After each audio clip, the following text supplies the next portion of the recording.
Bonjour à tous, merci donc de vous être inscrits à ce webinaire. Je vais bien sûr me présenter. Juste en termes de timing, ce que je vous propose, c'est qu'on passe 2 petites heures ensemble et on essaye de se quitter à 11h15 si ça vous convient. Donc cet atelier GRP Lab a vocation à revenir sur le concept de business model et à vous montrer l'approche que l'on a dans l'équipe de recherche GRP Lab qui donc est adossée à l'Université de Bordeaux, donc au laboratoire IRGO, Institut de recherche en gestion des organisations. Je vous propose dans un premier temps de pouvoir vous présenter, c'est pour ça que j'aurais aimé vous voir, pour pouvoir mettre des visages, et puis surtout de votre présentation rapide, c'est quelles sont vos attentes par rapport à cette matinée. Et puis après, je vous présenterai le reste du programme. Donc, est-ce que je peux vous demander à minima d'ouvrir vos micros et idéalement vos webcams pour qu'on puisse commencer à échanger. L'idée, c'est que cette session de 2 heures, elle soit interactive pour vous et pour moi, parce que j'ai un, un but final que, donc, dans le cadre de ma thèse en entrepreneuriat, je recherche actuellement un ou deux terrains très très spécifiques pour la construction du business model. Et donc, je vous présenterai ça un peu à la fin de la matinée, mais j'ai besoin juste de comprendre un peu dans quel, est-ce que vous avez déjà, vous, pratiqué le BM et est-ce que vous venez rechercher ce matin? Qui veut démarrer? Elisa, est-ce que vous voulez démarrer? Bonjour, vous m'entendez bien? Oui, je vous entends bien. Je ne vous vois pas, mais je vous entends. Je ne sais pas si je peux activer ma caméra, mais en fait, Alors, je viens non, d'arriver en vélo sous la pluie, donc peut-être c'est mieux si vous me voyez. Du coup, bonjour, merci d'avoir organisé ce webinaire. Je m'appelle Elisa. Je viens de finir mon master en ingénieur aérospatial à Super-Héros à Toulouse. Et je viens de terminer l'année dernière, en novembre. Et là, je travaille à l'Agence spatiale européenne. Et avec un groupe d'amis, on a commencé à penser pendant le confinement à une idée d'ouvrir une start-up sur l'utilisation de données satellites pour agriculture. Et en ce moment, avec Olivier, on est dans le programme de pré-incubation Copernicus. Et du coup, on est un groupe de 4 personnes, on est tous déjà des ingénieurs, donc, mais dans le côté business et finance, on est assez nuls. Du coup, ce matin, je suis là pour comprendre un peu comment ça marche parce que en fait, on est dans le moment précis où on devrait construire un business model, mais on n'a aucune idée de comment ça marche. Voilà, du coup, merci beaucoup. Ok, super. Merci Elisa. Juste, est-ce qu'il y a un nom de projet sur lequel vous pouvez communiquer déjà ou il n'y a pas de nom de projet? Oui, il y a un nom, ça s'appelle 4 écrit à nombre et A-G-E-R pour Agri. Merci Elisa. Merci à vous. Qui poursuit? Radim, est-ce que vous êtes là? Vous nous entendez bien?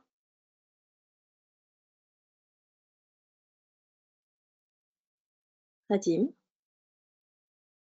On vous a perdu, mince. Laurent Pérez, est-ce que vous êtes là, Laurent?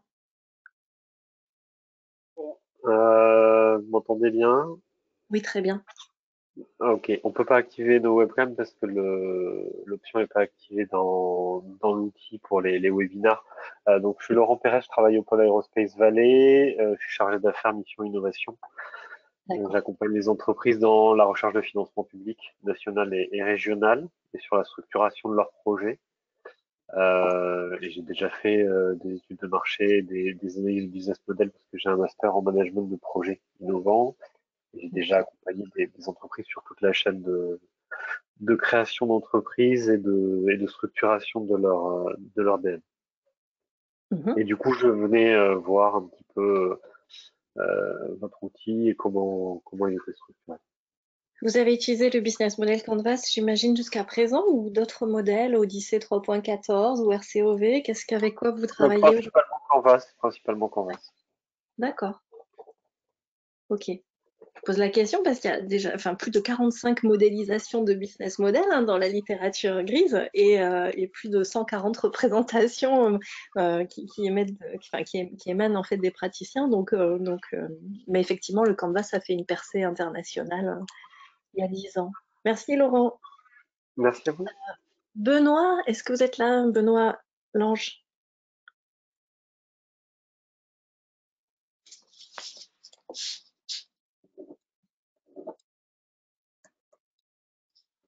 Alors, Oui, Benoît, allô, vous m'entendez? Oui, ça y est, ça y est, on s'entend bien. Désolé, j'avais pas la possibilité d'activer mon micro. Donc, c'est Benoît. Alors, je suis désolé, je suis en voiture. Je peux pas arriver.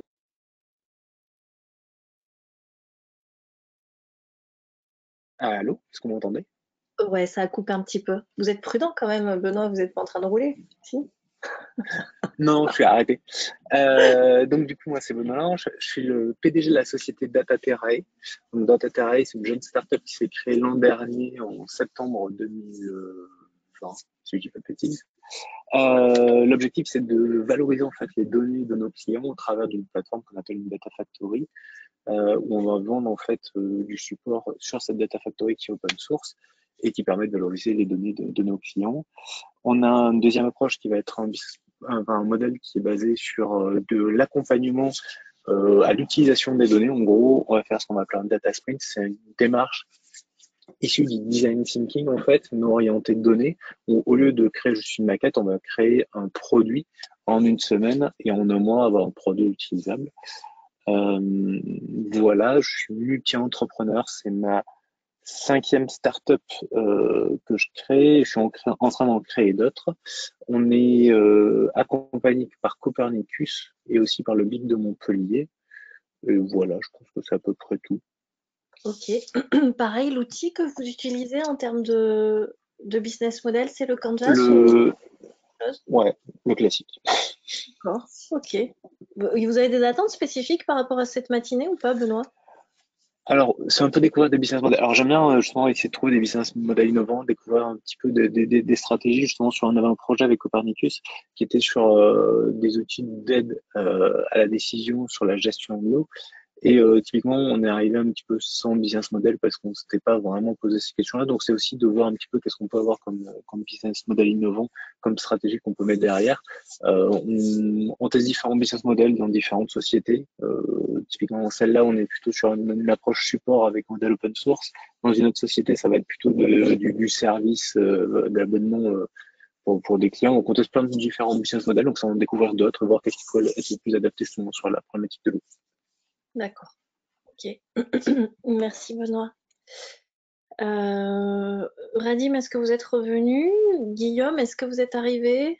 Non, a priori, Guillaume n'est pas là. Il est là. Il est là. Guillaume, vous ne voyez pas? Si? Non? On vous voit Est-ce pas, que mais on vous entend bien. Ah, On bon, pourra si pas vous... vous voir, a priori, sur ce format webinar. Oui. Oui, du coup, je suis bien en ligne. Et du coup,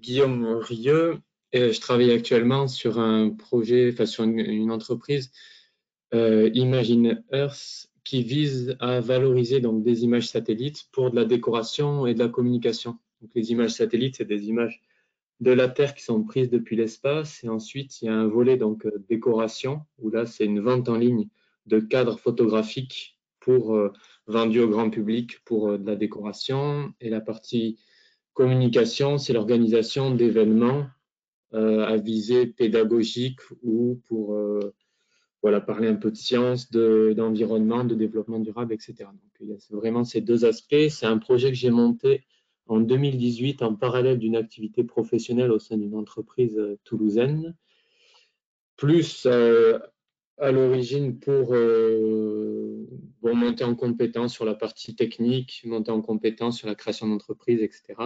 Mais sans forcément penser au business model et à la viabilité de l'activité. Et là, depuis début octobre, du coup, je suis passé à plein temps sur cette activité-là. Et donc, pour structurer et pour pérenniser, on va dire, l'activité, besoin de réfléchir à ces questions-là. Et c'est dans ce cadre-là, du coup, que je suis accompagné par Olivier dans le cadre d'un programme de pré-incubation pour réfléchir à ces business models et à la stratégie à mettre en place pour le développement de l'entreprise. Et de formation, je suis ingénieur agro, donc pas forcément, j'ai eu l'occasion d'aborder ces questions de comptabilité, comptabilité, business model, etc., mais vraiment de manière très superficielle. Du coup, j'ai quand même une grosse lacune là-dessus. D'accord. Ok. Merci Guillaume. Donc, Gwenda, Lué, vous n'êtes toujours pas là, j'imagine, et Radim non plus. Radim, vous êtes venu et on vous a perdu. Bon, je vous propose de démarrer. Sauf si Radim se manifeste en cours de route, n'hésitez pas à klaxonner pour vous présenter, pour que je puisse bien savoir qui m'écoute. Donc moi, je me présente à mon tour. Je m'appelle Émilie Garcia. Je suis enseignante en management essentiellement à Kedge Business School et à l'Université de Bordeaux dans différentes filières de formation. J'accompagne des projets dans le cadre de l'incubateur de Kedge et également à l'Université de Bordeaux. J'ai accompagné des projets dans le cadre du pôle étudiant pour l'innovation, le transfert et l'entrepreneuriat depuis 10 ans. Donc, je suis là dans ma dernière année de thèse là sur un terrain dont l'objet en fait porte sur les changements stratégiques, plus spécifiquement sur le business model dont on va parler ce matin. Ce que je regarde moi sur ce terrain, c'est comment le business model évolue. On sait que le business model est dynamique entre la phase de conception, la phase de lancement et puis les périodes de croissance. Votre business model va évoluer. Et moi, ce que je regarde plus spécifiquement sur l'évolution du business model, c'est sa fonction, sa capacité à devenir peut-être demain un outil de pilotage à travers tout un tableau de bord. Donc, actuellement, je suis en train de rechercher, j'ai commencé des entretiens, bien entendu, avec des dirigeants. Je recherche plus spécifiquement, je vous fais l'annonce tout de suite, 3 typologies d'organisation. Première typologie qui pourrait vous concerner, Elisa, et on verra ensemble si on donne suite à ce webinaire. L'objectif, c'est de vous accompagner à mettre au jour votre business model et à pouvoir poser des indicateurs et co-construire ces indicateurs ensemble. Deuxième typologie d'organisation, une organisation qui est sur le début, les premières tractions commerciales, ou qui est à la recherche de financement et puis qui est un peu en attente ou du retour des parties prenantes, BPI, la région nouvelle, la région par exemple. Donc là, je suis vraiment sur la phase de finalement, on arrive un peu sur le marché et on regarde comment le projet est accueilli sur le marché. Et peut-être Benoît, que là, il y a une start-up que vous pilotez ou dans laquelle vous êtes en activité qui pourrait la correspondre à un terrain. Et enfin, troisième typologie d'organisation, je recherche une entreprise qui est immatriculée, qui roule depuis 1, 2 ou 3 ans. Et là, ça pourrait être votre cas, Guillaume, et qui, une fois par an, fait au-delà du bilan comptable, est amené à rendre compte, ou en tout cas à redéfinir, à faire un état des lieux sur sa stratégie. Voilà pour ma partie. Mais on en reparlera un petit peu à la fin du webinaire. Donc, vous l'avez compris, l'objet de recherche sur lequel je travaille, c'est le business model et plus spécifiquement le cadre théorique que l'on a retenu, le modèle théorique que l'on a retenu, et celui du GRP qui a été conçu donc par Thierry Verstraete, qui donc dirige l'équipe de recherche GRP Lab, qui est l'équipe de recherche spécialisée en entrepreneuriat à l'Université de Bordeaux, et Estelle Jouison-Lafitte, qui est docteur donc en sciences de gestion à l'IUT de Bordeaux. Cette équipe GRP Lab, elle est composée de 6 maîtres de compte, 5 professionnels, 2 doctorants que vous voyez ici. Cette équipe GRP Lab, elle est également composée du directeur de l'incubateur de l'Université de Bordeaux. Donc, on a vraiment différents profils. Et pourquoi le lien aujourd'hui avec Eurospace? Parce qu'on a Dominique Tac, là, qui est en bas à gauche, qui est ingénieur chez Thales, qui est un professionnel qui contribue aux activités de recherche et qui a un peu fait le lien avec District, avec les équipes District notamment.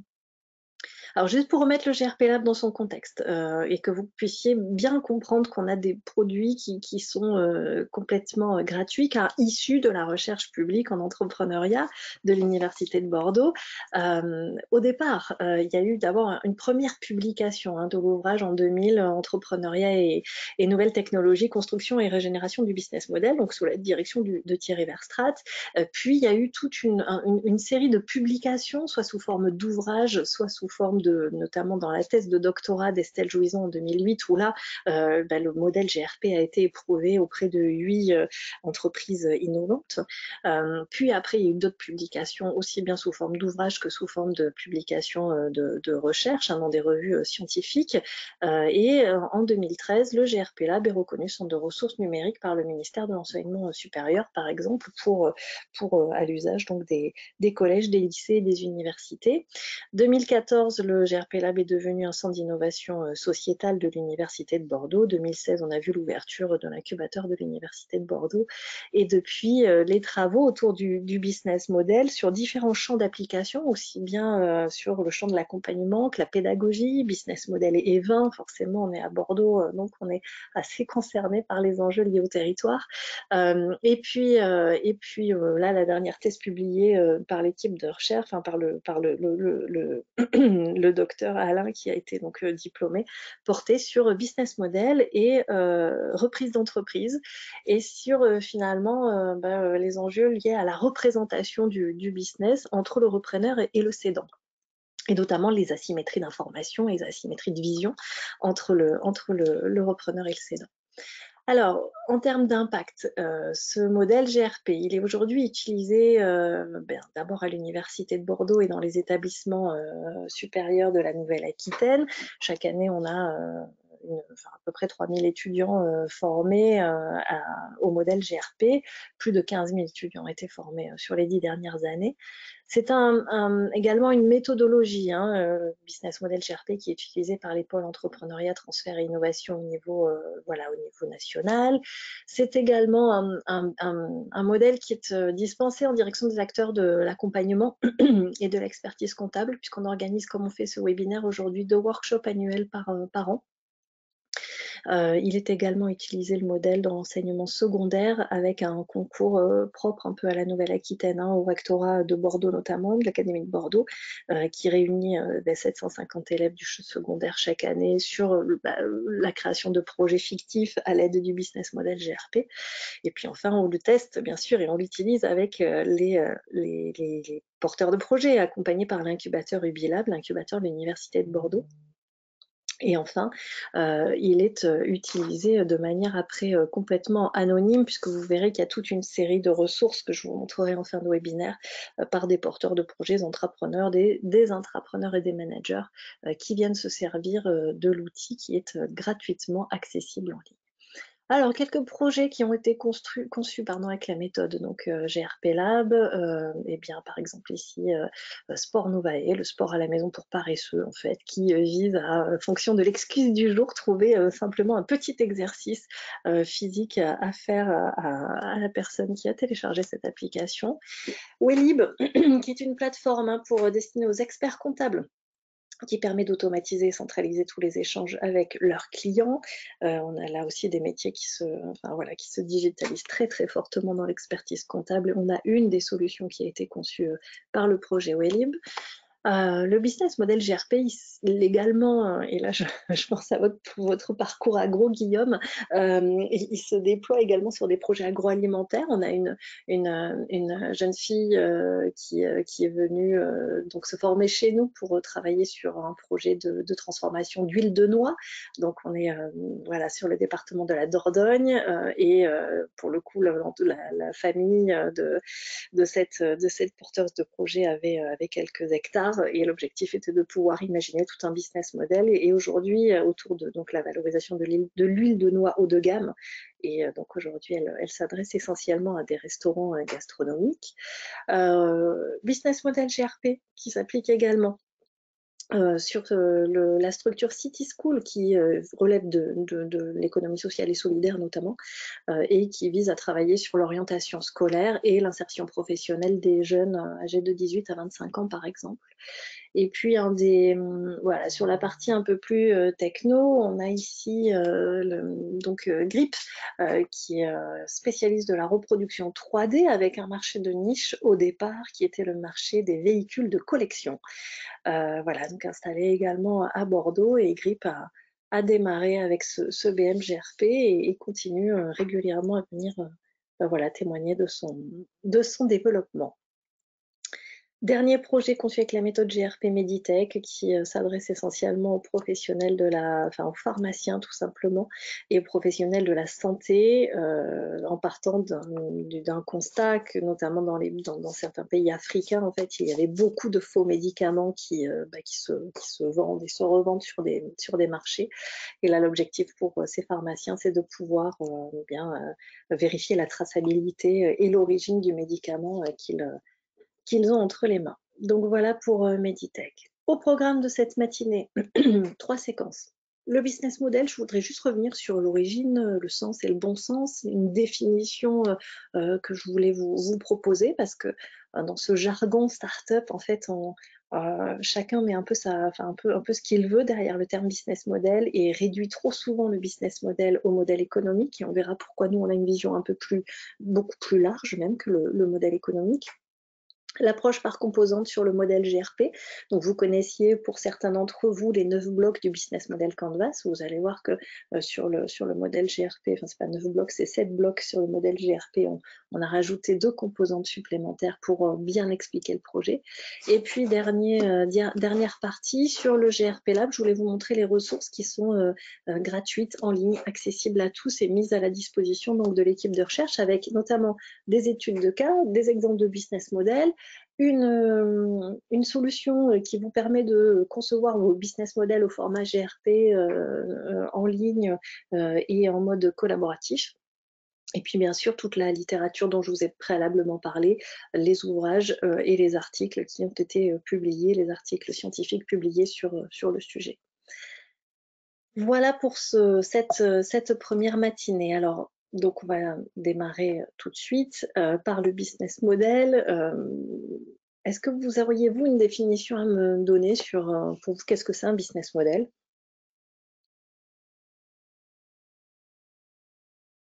Elisa, vous qui débutez, quelle est votre définition du business model?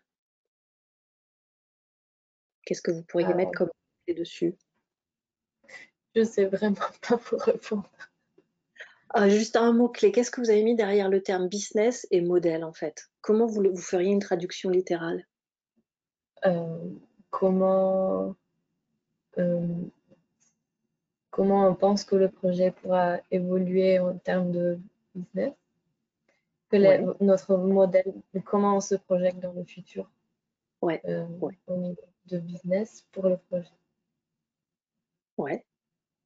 En français, la presse économique, notamment, et bon, après les 2 auteurs de la méthode la plus célèbre, ont traduit business model par modèle économique, mais les Québécois, qui ont une vision beaucoup plus large du terme business, le traduisent l'expression business model par modèle d'affaires. Et nous, ça nous semble un peu plus réaliste que, enfin, en tout cas, c'est la vision qu'on partage avec eux, que de réduire simplement le business model au modèle économique. Et juste, si on doit simplement expliquer comment vont rentrer quels vont être les canaux de rémunération et quels vont être les volumes en termes de flux de revenus, réduire à ça le projet d'entreprise nous semblait un peu réducteur. Donc vraiment, si vous devez retenir une première traduction littérale, ce serait plutôt modèle d'affaires, comment je vais concevoir, avec qui, pourquoi, pour qui, et quelles sont les ressources dont je vais avoir besoin. Alors, à l'origine, donc ce terme business model, cette expression, en fait, elle a été longtemps un buzzword. Donc là, c'était ma petite question. Et en fait, donc un buzzword dont on a vu une résurgence dans les années 90, je vais vous en parler. En fait, on retrouve la première fois l'expression business model dans un article scientifique de 1957 qui traite en fait de serious game organisés pour des managers et à l'occasion duquel serious game, les équipes sont amenées à concevoir un business model pour répondre à une problématique stratégique. C'est un outil qui est plébiscité par les entrepreneurs depuis notamment les années 90 avec le développement des entreprises de la nouvelle économie qui s'inscrivaient notamment dans la Silicon Valley dans un environnement nouveau à plus d'un titre. À l'époque, il fallait d'abord expliquer comment fonctionnait la technologie, Internet, ensuite comment fonctionnait le modèle économique puisqu'il se trouve que les utilisateurs n'étaient pas toujours les payeurs et que pour pouvoir convaincre des investisseurs, il y avait 2 façons de clarifier le projet. C'était d'abord de le modéliser, de le schématiser, parce qu'il y avait beaucoup de choses qui étaient inintelligibles pour les investisseurs qui devaient se pencher sur des enjeux financiers importants. Et puis, on se rend compte qu'aujourd'hui, le business model, il a des applications multiples. il connaît une dissémination importante, son usage n'est plus seulement réservé aux entrepreneurs, il est utilisé aujourd'hui par les grandes entreprises qui ont notamment à faire, pour certaines, ce qu'on appelle le reporting extra-financier. Elles doivent présenter leur business model et ensuite quels sont les impacts en termes de RSE. La presse économique utilise beaucoup le terme business model, un peu des fois un peu de manière un peu détournée. Les structures d'accompagnement utilisent le BM pour accompagner et mettre au jour la stratégie d'entreprise. Les métiers du conseil, de l'expertise comptable également. Et enfin, le business model aujourd'hui est attendu par BPI France par exemple ou par les régions ou par d'autres dispositifs de financement pour pouvoir comprendre en fait le projet et essayer de bien projeter ensemble une vision partagée sur les objectifs financiers notamment, mais pas que, sur l'impact en termes de création d'emplois et de manière plus générale l'impact sociétal. Le BM, ça a été à la fois en fait, pour nous c'est avant tout une question de sens. Vocation et objectif du BM, c'est d'abord de rendre intelligible, faire comprendre le projet, faire comprendre la stratégie, faire comprendre une multitude de dimensions qui sont abordées dans le projet, mais c'est également préciser le but à atteindre. Donc vous voyez, le terme sens a une dimension un peu polysémique là ici, c'est faire comprendre en intelligible et quelle est la direction, le but à atteindre. Donc on considère que la vocation première du business model, c'est d'abord de donner du sens et que c'est une expression qui relève du bon sens. Alors pourquoi on utilise ce mot intelligible? Parce qu'on considère que le projet d'entreprise au démarrage il est complexe. Il est peut-être clair dans la tête du porteur de projet, et encore, c'est pas toujours le cas, mais ce porteur de projet va devoir aller capter les ressources et les compétences dont il va avoir besoin pour pouvoir lancer l'affaire. Et l'ensemble de ces ressources, les fournisseurs, les compétences dont il a besoin, les dimensions financières, la partie prototypage, le statut juridique, l'ensemble de ces éléments rendent le projet complexe. Et la vocation du BM est de pouvoir expliquer, schématiser, modéliser, montrer en fait le chemin et donc modéliser le business pour le faire comprendre. Alors le business au sens là aussi large, au sens québécois, comme on en a parlé tout à l'heure, au sens du terme affaires et pas seulement du terme économique. Dans le cheminement du porteur de projet, on part de l'idée d'affaires qui a repéré aujourd'hui un marché, a priori pour cette idée, que l'on va appeler donc l'opportunité d'affaires. Sur ce marché, il y a déjà des concurrents, il va falloir bien sûr travailler sur son avantage concurrentiel ou en tout cas sa différenciation. Si cette idée rencontre son marché, eh bien, on va pouvoir identifier les compétences mobilisables que l'on va pouvoir préciser dans le business model. Mais pour pouvoir capter ces compétences et ces ressources, le porteur de projet va devoir convaincre les possesseurs de ressources, que ce soit le partenaire industriel, que ce soit les clients bien entendu, et peut-être tout un autre ensemble de parties prenantes dont on parlera tout à l'heure, pour pouvoir les amener à avoir une perception de la valeur du business model et une perception de la valeur du projet. Et nous, on considère que ces parties prenantes qui vont se mettre d'accord sur un mode de rémunération, sur un mode de collaboration, sur un mode de travail, vont devoir adhérer au BM. On a dans l'équipe une vision conventionnaliste, c'est-à-dire qu'on considère que ce business model, c'est une convention, et une convention partagée auprès de l'ensemble des parties prenantes, quelle que soit leur typologie, client, fournisseur, partenaire, prescripteur, financeur, investisseur. La première vocation du BM au démarrage a été de convaincre des investisseurs d'embarquer en affaires avec donc l'équipe projet qui se présente. On insiste dans le business model sur la dimension échange et notamment échange de la valeur et sur cette dimension de valeur qui n'est une fois de plus pas réduite qu'à la valeur qu'à la valeur économique.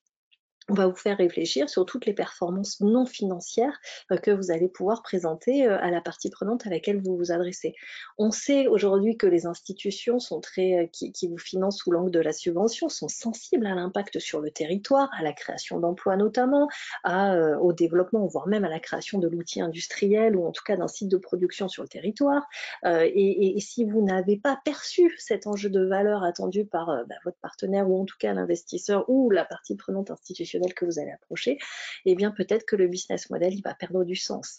Et donc à chaque fois, l'objectif est de pouvoir vraiment ajuster son business model et les messages à partir des attentes des parties prenantes. Quelques défis. Alors, je galope, je vais volontairement vite pour pouvoir après qu'on puisse rentrer dans le modèle à proprement parler et que là, vous puissiez vraiment me poser des questions. Est-ce que ça fait sens ce que je vous raconte là? Benoît, vous qui avez utilisé le BM, est-ce que ça fait sens? Laurent, est-ce qu'on est d'accord sur la philosophie du BM et notamment la dimension plus large que la dimension économique? Oui, complètement sur la dimension large et donc qui va au-delà de la simple notion économique. C'est complètement en lien avec le besoin, en tout cas sur la phase startup à minima, mais en lien avec les besoins des entreprises quand elles développent leur plan d'affaires. J'aime bien la manière dont vous simplifiez et schématisez les choses, ça me paraît tout à fait pertinent.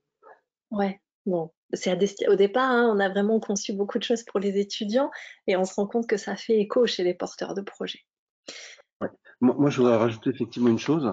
Oui. Donc, moi, je suis Olivier, hein, je me suis pas présenté, mais donc je suis au district. J'accompagne pas mal de porteurs de projets et effectivement, je leur demande rapidement d'aller sur un Canva. Alors, quel que soit le modèle qu'on utilise, moi, je sais que j'utilise beaucoup le Lean Canva au départ parce que j'ai besoin de leur faire accoucher quel est le problème et quelle est leur solution. Et en fait, le Canva, c'est vraiment racontez-moi l'histoire. Ouais. C'est racontez-moi l'histoire que vous voulez vendre. Parce qu'ils arrivent tous, hein, notamment, on a beaucoup affaire à des porteurs de projets qui ont un background technique. Hein, Ouais. je dirais souvent, ils ont fait des études technico-scientifico-techniques et ils arrivent en mode inventeur. Alors que donc inventeur, c'est j'ai une solution.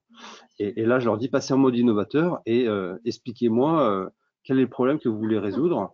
Et donc, du coup, on part comme ça et c'est racontez-moi l'histoire au global en essayant d'aligner les 4 cases problème, solution, proposition de valeur et puis customer segment. Ça permet déjà d'avoir, alors sans s'occuper dans un premier temps de comment on va gagner des sous, avec qui, etc. Mais ça permet dans un premier temps de poser une première histoire. Oui.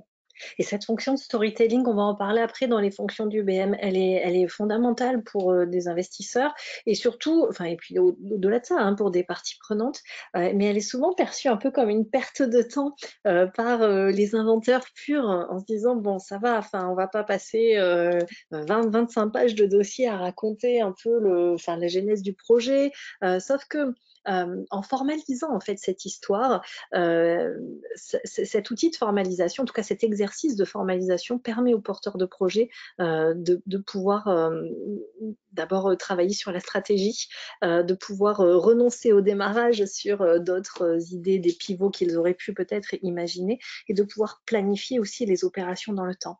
Et souvent le BM, il est quand même au démarrage perçu comme une contrainte par les porteurs de projets qui ont envie d'être dans les opérations, dans la partie technique, et effectivement, il y a cette partie stratégie, elle est des fois un peu abandonnée et ça aurait été intéressant, Guillaume, quand vous avez dit: «J'ai lancé en 2018 sans forcément travailler le BM», c'est-à-dire que vous êtes allé démarcher des clients tout de suite? Ou est-ce que vous avez, vous aviez déjà, j'imagine, de très beaux visuels pour pouvoir aller les vendre? Ouais, la première opportunité, c'était plutôt de les vendre en ligne. Donc, il n'y avait pas forcément ce travail de démarchage direct, mais plutôt de promotion en ligne et d'animation sur les réseaux sociaux, etc. Donc, c'était pas un démarchage direct de clients. Mais après, du coup, des erreurs, je pense, assez importantes sur quelle cible, quel type de client, quelle cible, comment est-ce qu'on s'y adresse, etc. C'était vrai. Mener ça de manière assez déconstruite, sans vraiment une vraie stratégie derrière. Ouais, ok. Mm. On va parler de cette, approche systémique qui vous a manqué dans le business model tout à l'heure. Alors, les définitions du BM. Merci pour vos interventions. Donc, d'abord, l'exercice de BM, c'est un exercice de modélisation. Il va s'agir de concevoir et d'expliquer comment l'organisation concernée compte produire une valeur pour elle et ses partenaires du réseau et comment elle va capter les ressources qui lui permettent d'être pérenne. Et puis, le BM, c'est également un outil et une méthode, d'où un peu sa fonction de buzzword. Là, on ne sait pas trop si on parle de quoi, d'une méthode, d'un outil. Quand on parle du business model Canvas, on a imaginé que souvent les porteurs de projets qui débutent se disent bon, il n'y a que le business model Canvas quand on parle de BM, donc parce qu'il y a une percée internationale. Mais sauf que aujourd'hui, on se rend compte que le modèle d'affaires, c'est à la fois un formidable outil stratégique de communication et de synthèse. Et puis pour d'autres, c'est aussi une démarche simplement méthodologique pour penser la stratégie. Et c'est pour ça que vous avez aujourd'hui tout un nouveau courant que l'on appelle business model innovation, sur lequel vous avez des nouveaux modèles, notamment un modèle qui vient de Cambridge ou de l'université de Saint-Gallens, qui va intégrer effectivement toutes les dimensions de design thinking, prototypage et innovation, pour pouvoir en fait réinterroger votre business model sous l'angle de l'innovation. On considère, nous, dans l'équipe, vous vous rappelez de mon terme de convention, que le business model est une représentation partagée, c'est une convention partagée, une représentation partagée relative à la génération, à la rémunération et au partage de la valeur. Vous voyez, on retrouve notre terme de valeur, et au-delà de l'aspect rémunération, on va aller au-delà pour pouvoir expliquer, raconter l'histoire du BM à travers notamment la rubrique génération. J'arrive à mon business model GRP, donc BM GRP, génération, rémunération et partage, qui lui aussi a une approche par composante. Nous allons également évoquer les différents modes de représentation, et là vous verrez, Lisa, qu'en fait il y a différentes façons de présenter son BM. Celle qui est la plus connue en termes de modélisation, c'est le poster, mais vous verrez qu'on va au-delà en fait, parce que si vous contentez de rédiger une phrase pour présenter les différentes cases, il va manquer de contenu, il va manquer d'épaisseur, et vous avez des parties prenantes qui vont attendre plus que ça. Et c'est ce dont on va parler également, et après on ira voir quelques exemples de BM et des modes de représentation. Donc si je reprends mes trois grandes dimensions, génération, rémunération, partage, l'objectif est de pouvoir vous faire préciser aux porteurs de projet l'histoire et finalement 9 sous-dimensions à l'intérieur des 3 grandes composantes. Premier segment par lequel nous on démarre, c'est le qui porte le projet. Un investisseur, ce qu'il va regarder avant tout, c'est quand même l'adéquation porteur-projet. Est-ce qu'il a affaire à un dirigeant qui sait de quoi il parle? Est-ce qu'on a affaire à une personne qui peut-être arrive sur un nouveau marché et qui ne s'est pas forcément documentée? Donc d'abord, il va falloir démontrer pourquoi on porte le projet, quelles sont les compétences, le parcours antérieur éventuellement, les niveaux de qualification, et puis surtout démontrer la motivation autour de ce projet d'affaires. Et même si ça vous paraît absolument évident, c'est pas toujours, d'oublier de se présenter quand on a affaire à une partie prenante, quelle qu'elle soit, c'est peut-être en tout cas déjà provoquer une asymétrie d'information.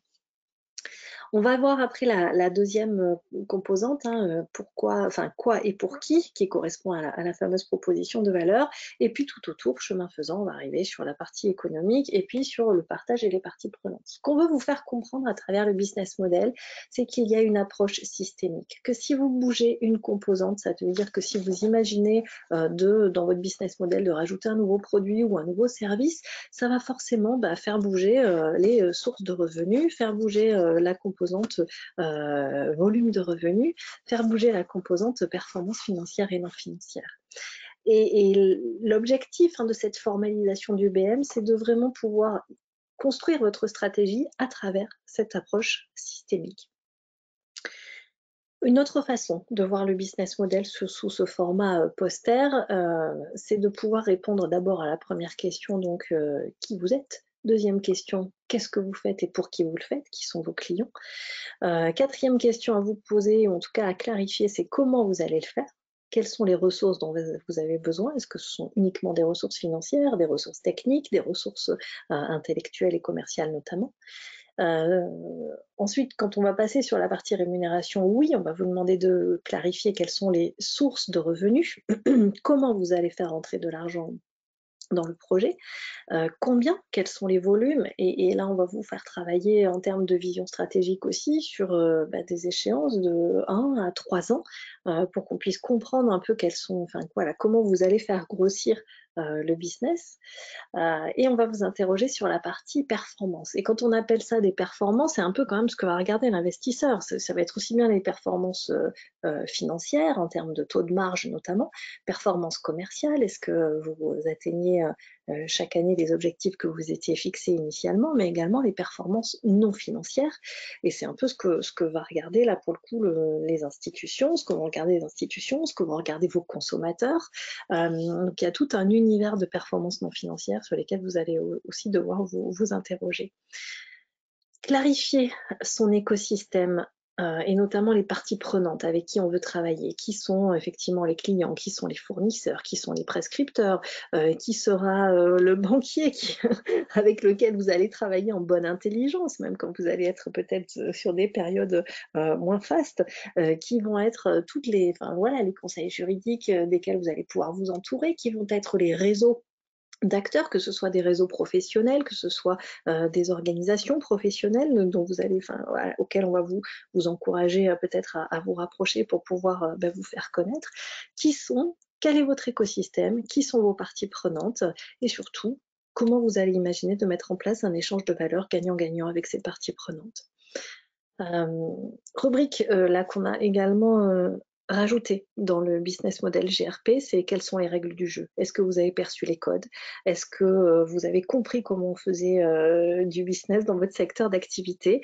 Et c'est intéressant, Guillaume, quand vous dites au départ, j'avais pas forcément bien segmenté, trouvé la bonne, enfin voilà, les bons clients et comment on fait du business sur Internet et comment on travaille sa stratégie digitale sur la photographie telle que vous la proposez.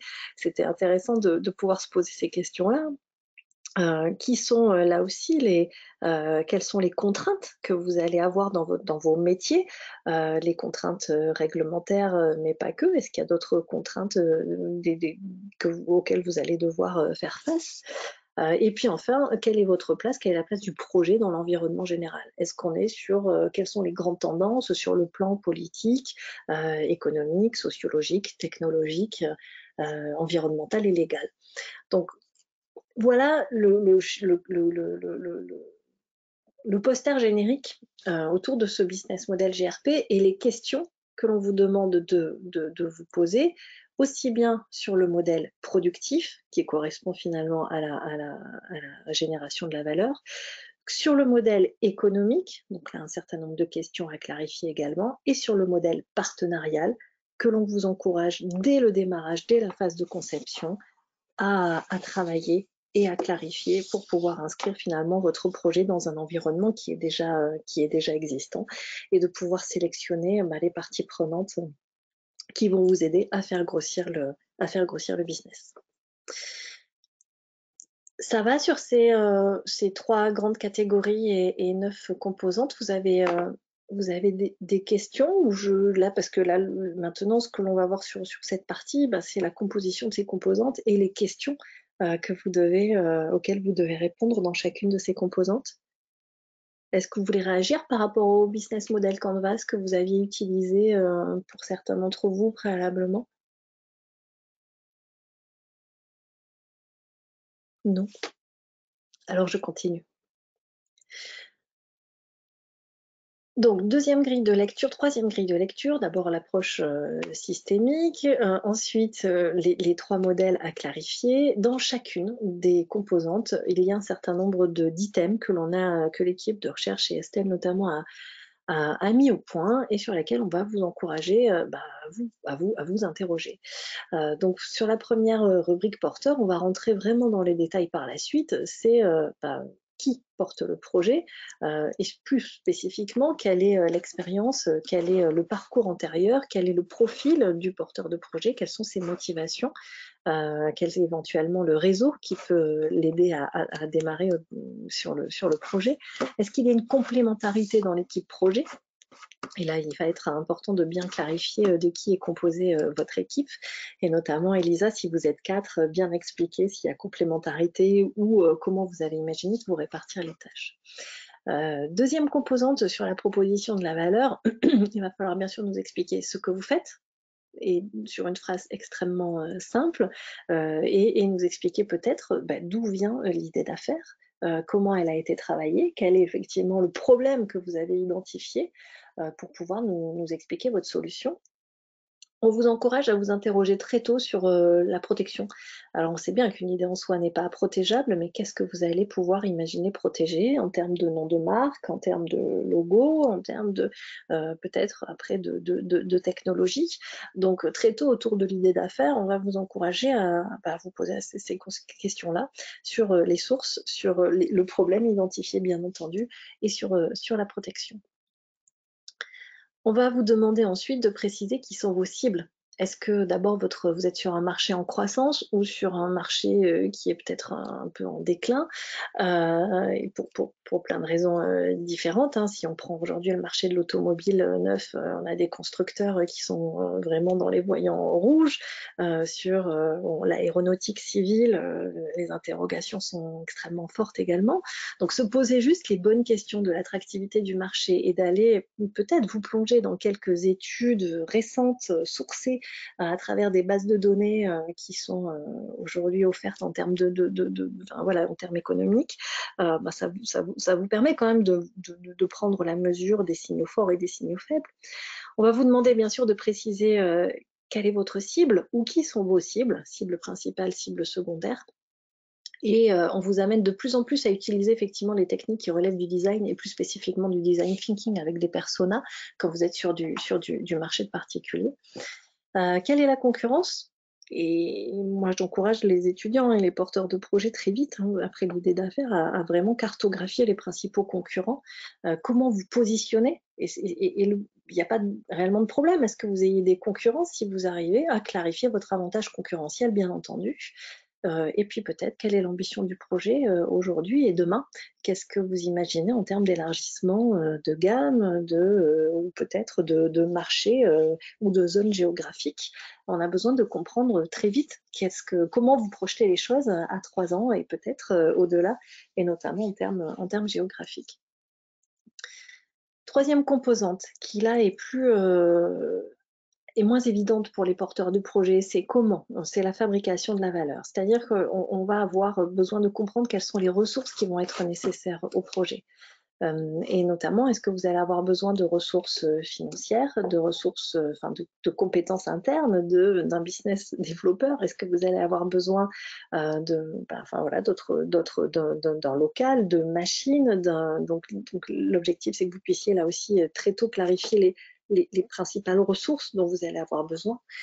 Et puis, on va vous demander de nous expliquer comment vous allez créer cette valeur promise, comment vous allez contrôler la valeur et comment vous allez travailler sur vos canaux de distribution, la partie logistique de votre projet, comment vous allez travailler également vos canaux de communication. Elisa, ça vous parle, cette partie ressources nécessaires? Vous avez commencé à identifier ce dont vous aviez besoin en priorité? Alors souvent, les porteurs de projets, oui, on a besoin d'argent, d'accord, mais pourquoi faire? Oui, on a commencé à penser, mais on n'avait pas mis tout bien dans des cadres comme ça. D'accord. Bien structuré. Donc c'est Ok. la structure qui nous manque, je crois. Ouais. Est-ce que vous avez fait votre étude de marché aussi Oui. bien Oui, un petit peu. Ouais. Et On vous avait avez fait fait des entretiens avec des potentiels clients et pour comprendre quels étaient leurs besoins et comment nous, on pouvait les aider.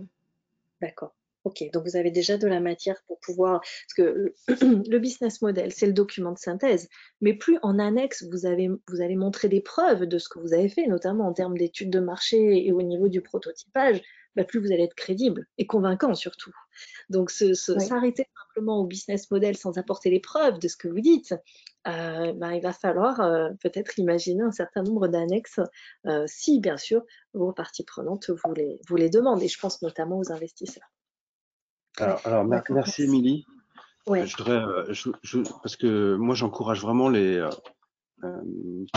beaucoup de projets que j'accompagne à faire ces interviews, hein, et de partir effectivement, comme tu le dis, hein, à la recherche des potentiels clients. Donc taper large pour identifier quels sont les clients et puis leur poser des questions. C'est quoi leur problème? Est-ce que le problème vaut le coup d'être résolu? Comment ils trouvent des solutions, etc. Et cette matière première là, en général, tous les projets qui font effectivement l'exercice et et qui, au bout d'une vingtaine d'interviews, hein, c'est pas très très long, hein, c'est une demi-heure d'interview, c'est une dizaine pour avoir des premières tendances et une vingtaine pour confirmer. Ils ressortent avec une matière première hyper riche qui leur permet de construire un business model, quel que soit le modèle qu'ils utilisent derrière, mais les informations qu'ils en retiennent, qu'ils récupèrent, sont des informations de vraiment première valeur et qui vont leur permettre de créer un business model vraiment plus solide que la plupart des autres concurrents. Ouais, c'est une des questions justement que j'avais là sur la manière de répondre à ces questions-là. C'est en fait le business model, il arrive une fois qu'on a cette matière, enfin, ces premiers entretiens, ces premiers retours, mais en gros, la réponse aux différentes questions là sur le marché est-il attractif, comment on se positionne par rapport à la concurrence, qui est la concurrence, etc. Toutes ces réponses-là, elles viennent des potentiels clients ou des premiers partenaires, mais c'est pas nous, porteurs de projets, qui devons répondre à ces questions. Oui, un peu, mais du coup, c'est biaisé quand c'est nous qui répondons aux questions, c'est forcément biaisé parce que c'est notre. Montrer les étapes de ce qu'on a mené, bien entendu. Et c'est pour ça que moi, je vous encourage à mettre toutes vos démarches, vos calendriers de rencontres avec les clients, etc., ou avec les prospects en annexe de votre business model pour démontrer ce que vous avez fait, pour vous connecter au terrain, bien entendu. Ouais. Et oui. Mais l'objectif quand même, c'est de pouvoir, dans un paragraphe de synthèse court et efficace, expliquer à vos investisseurs ou à vos parties prenantes, voilà, faire une synthèse de ce que vous avez, de toutes les informations que vous avez collectées sur le terrain. Et cet effort de synthèse, il est pas simple à faire.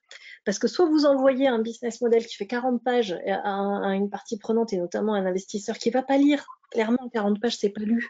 Alors ce qu'on va attendre de vous dans ce BMGRP, c'est que l'intégralité de la rubrique, elle soit, enfin, en tout cas de la composante quoi et pour qui, la proposition de valeur, elle soit synthétisée en 180 mots. Donc vous voyez qu'il y a un effort de synthèse qui est pas simple. C'est un exercice qui n'est pas simple.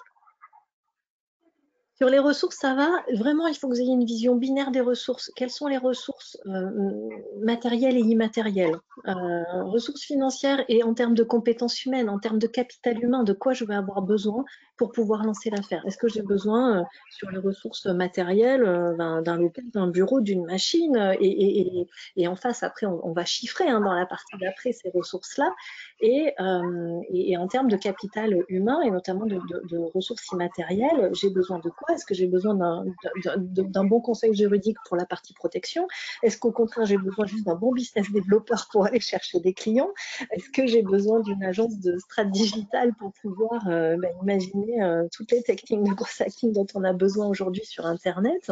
Donc là, ça va être vraiment à vous de pouvoir d'identifier ces ressources pour pouvoir mener à bien et en tout cas atteindre la proposition de valeur et la développer aux clients que vous avez imaginé. Est-ce que je peux vous poser une question? Oui, bien sûr. Mais dans la partie de ressources économiques, il faut déjà avoir une idée de combien on va avoir besoin, ou c'est plus tard que ça va arriver? Un tout petit peu plus tard. Là, on vous demande déjà de lister les ressources matérielles et immatérielles. Ressources tangibles, ressources intangibles. Au moins les lister. Et pas de plus, Elisa, au début, vous faites de la grosse louche épaisse, et votre business model, c'est comme un bon fromage, vous allez l'affiner. D'accord. Les infos que vous allez collecter avec les entretiens d'experts, avec les professionnels que vous allez rencontrer, votre business model, il va évoluer tout le temps, il va s'affiner tout le temps. Mais au moins, il donne la ligne directrice. Et surtout, si vous êtes 4 associés au démarrage, et en plus à part égale, j'insiste un peu là-dessus, s'il n'y en a pas un qui a le lead, il va falloir partager votre vision et vous mettre bien d'accord tous les 4 sur la colonne vertébrale, et votre business model, c'est un peu votre convention à vous, à tous les 4, votre représentation partagée du business pour bien être d'accord sur l'ambition du projet, quoi. Et on va y venir sur la partie chiffrage, vous allez voir. Avant d'identifier, de chiffrer les ressources nécessaires au projet, d'abord, on va vous demander de clarifier, de nous expliquer comment vous allez faire entrer de l'argent. Qu'est-ce que vous avez imaginé comme source de revenus, avant même d'aller chercher les dépenses. Et là, en termes de sources de revenus, les questions, elles sont plutôt simples. D'abord, c'est quelles sont les sources de chiffre d'affaires? Est-ce que vous allez réfléchir en termes de canal? Est-ce que vous allez réfléchir en termes de catégorie de produits, en termes de catégorie de services ou d'activités? Est-ce que demain, Elisa, vous allez faire du conseil et de la prestation, voire même de l'installation? J'en sais rien, hein, mais peut-être commencer à réfléchir sur les différentes sources de revenus. D'abord, à partir de ce que font peut-être vos concurrents, pour aller regarder quel est le type de prestation et surtout à combien les prestations sont vendues. Ensuite, à partir peut-être vous de ce que vous aviez imaginé au démarrage, de l'idée d'affaires. Et puis peut-être réfléchir en termes de catégorie de clients à aujourd'hui, est-ce que je m'adresse à des professionnels? Est-ce que je m'adresse à des particuliers? Est-ce que je m'adresse à des collectivités? Parce que clairement, Elisa, aller facturer une prestation de service à un agriculteur, il va falloir également l'aider à l'ingénierie financière. Ouais, je trouve ça passionnant. J'ai travaillé 4 ans en école d'agronomie, hein, donc je connais peu, mais un peu, j'ai un tout petit vernis hein, sur les enjeux liés à l'agriculture numérique. C'est passionnant ce qui se passe dans le machinisme agricole. On a des machines qui sont vraiment extraordinaires de technologie, sauf que clairement, on a en face un marché qui n'est pas solvable d'agriculteurs en France, sauf bien sûr les grands groupes et les très grosses coopératives. Donc se dire peut-être 2 typologies de clients, le petit agriculteur ariégeois, hein, je vais vraiment caricaturer le truc hein, sur une toute petite surface d'exploitation, qu'est-ce que je peux lui proposer comme service? Et par contre la grosse coopérative agricole, et notamment je pense ou sinon aux maïsiculteurs là, landais, voilà, vous ne serez pas sur le même type de prestation et sur le même type de tarification. Oui, oui, tout à fait. Donc là, c'est dire quelles sont les sources de revenus à partir des produits ou à partir des catégories de clients. Clarifier simplement ça. Et ce qui est intéressant dans les sources de revenus, c'est que là aussi, il va falloir faire des choix, peut-être renoncer à tout lancer au démarrage, planifier dans le temps l'évolution des sources de revenus. Et puis tester, bien entendu, tester au démarrage. Et plus vous avez hybridé les sources de revenus, les typologies de clients, les catégories de produits, ben moins finalement vous prenez de risques. Spontanément, moi je vois des... Alors, bien sûr, on est sur un profil aussi d'étudiant qui n'est pas encore en connexion avec le monde professionnel, qui ne part que sur une seule source de revenus. Nous, on les encourage à hybrider fortement, parce que si la source de revenus ne fonctionne pas, qu'est-ce qu'on fait? Tout le projet s'effondre. Donc il faut pouvoir très vite pivoter et imaginer de nouvelles catégories de clients, de nouvelles prestations de services, de nouvelles prestations ou de nouveaux produits tout simplement. Ça va sur les sources de revenus? Vraiment, oui, oui, c'est très clair. Qu'est-ce que vous pouvez mettre ici? Et là, clairement, vous faites. On regardera des modèles tout à l'heure sur le site GRP. Une fois qu'on a clarifié quelle source de revenus, il va falloir nous expliquer combien. Ça veut dire qu'est-ce qu'on imagine en termes de chiffre d'affaires. Donc là, vous avez plusieurs méthodes hein, pour calculer votre chiffre d'affaires. Bien sûr, les données de votre étude de marché, elles sont quand même importantes à réutiliser. Qu'est-ce que vous visez comme chiffre d'affaires? L'organisation est-elle capable de produire ce chiffre d'affaires? Est-ce qu'il y a une phase de R&D? Là, en ce moment, j'accompagne un pharmacien, un doctorant en pharmacie qui travaille sur une molécule pour mettre au point un nouveau médicament. Vous imaginez bien que le temps de recherche et développement au démarrage du projet avant les autorisations de mise sur le marché, c'est 10 ans. Donc, qu'est-ce qu'on va faire pendant cette période qui n'est même pas la période de la vallée de la mort, parce qu'il n'y a aucune source de revenus là. Il va falloir convaincre des investisseurs et des partenaires publics d'investir dans cette activité de recherche et développement avec une application santé. L'organisation est-elle capable de produire le chiffre d'affaires? Quelle est la part de marché que j'imagine prendre aujourd'hui et peut-être demain? Y a-t-il des subventions à aller chercher au démarrage de mon activité?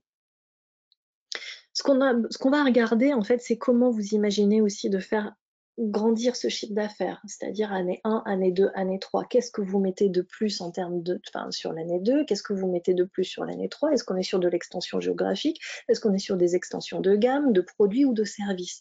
On a besoin de comprendre la cohérence entre les sources, les volumes, et puis bien sûr au démarrage, l'idée d'affaires.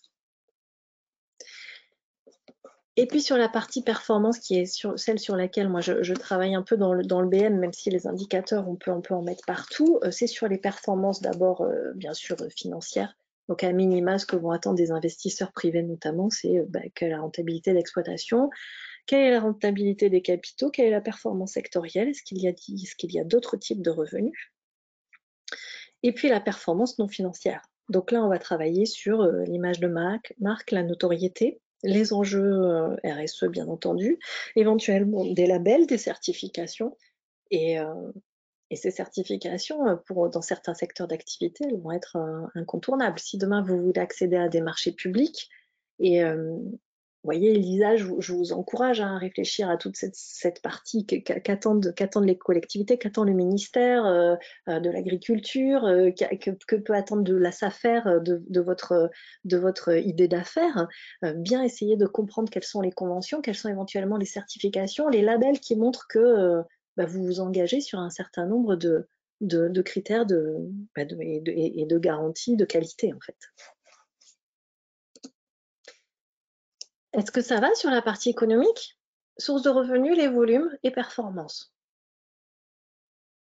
Donc même quand on a une formation, j'ai bien aimé le terme d'inventeur, entre l'inventeur et l'innovateur, une formation hyper technique, vous voyez que les questions, on a fait en sorte qu'elles soient assez simples en fait, même si derrière, en termes de réflexion, surtout quand on est plusieurs, eh bien forcément, il va falloir en fait faire des choix.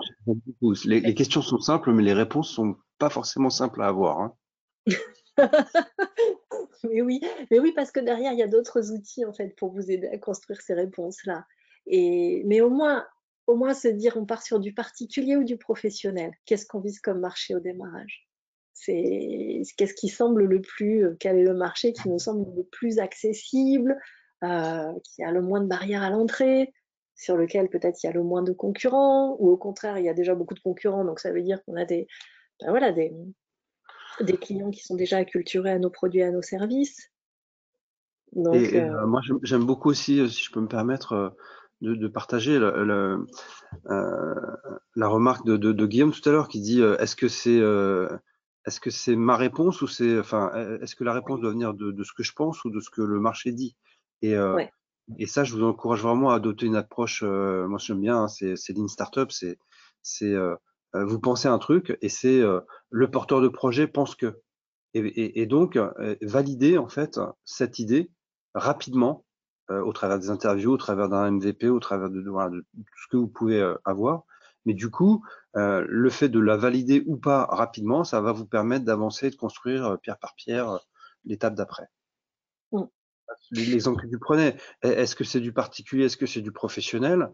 J'imagine que c'est du particulier. Je vais faire mes interviews, je vais tester 3 particuliers. Est-ce qu'ils sont OK? Je teste un professionnel. Est-ce qu'il est vraiment pas OK? Et voilà. Et comme ça, j'ai une certitude, ou en tout cas une certitude à mon niveau.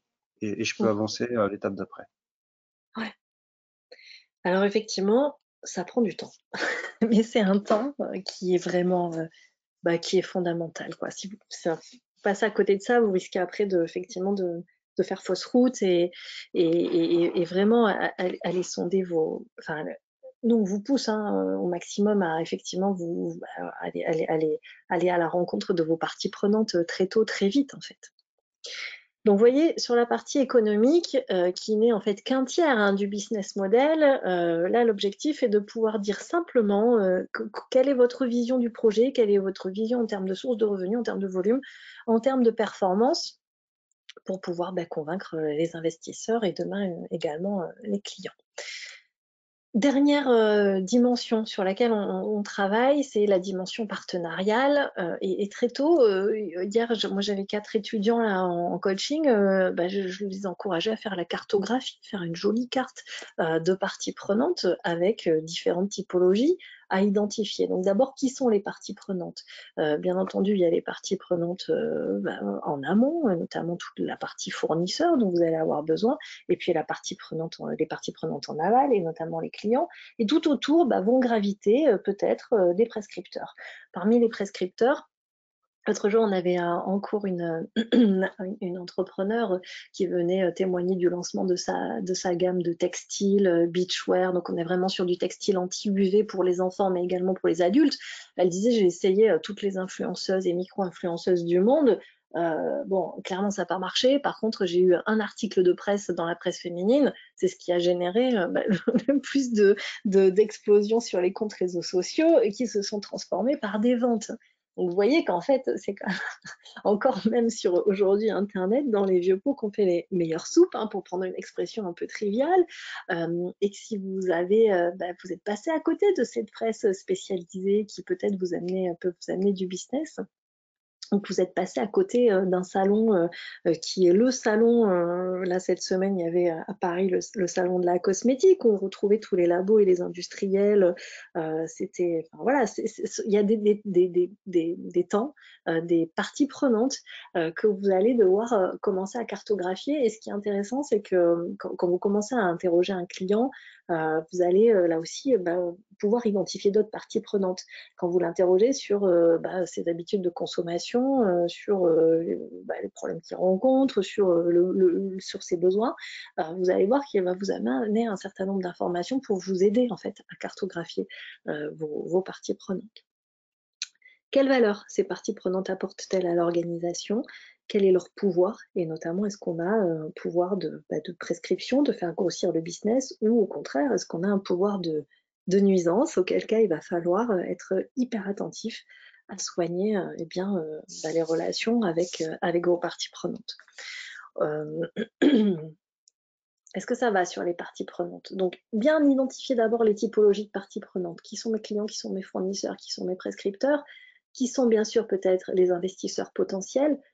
Et après, quand on rentre un peu dans la stratégie financière, on va encore plus loin. Moi, je demande aux porteurs de projets de faire une cartographie des investisseurs pour bien identifier d'abord le fonctionnement dans le secteur d'activité, et puis de bien identifier les structures, bien identifier les financements publics, même si bien sûr on en parle, hein, et de pouvoir se dire, bon, ok, j'ai ouvert cette porte, ça fonctionne pas, on ouvre la porte suivante et la porte d'après, et jusqu'à ce que les parties prenantes commencent à adhérer.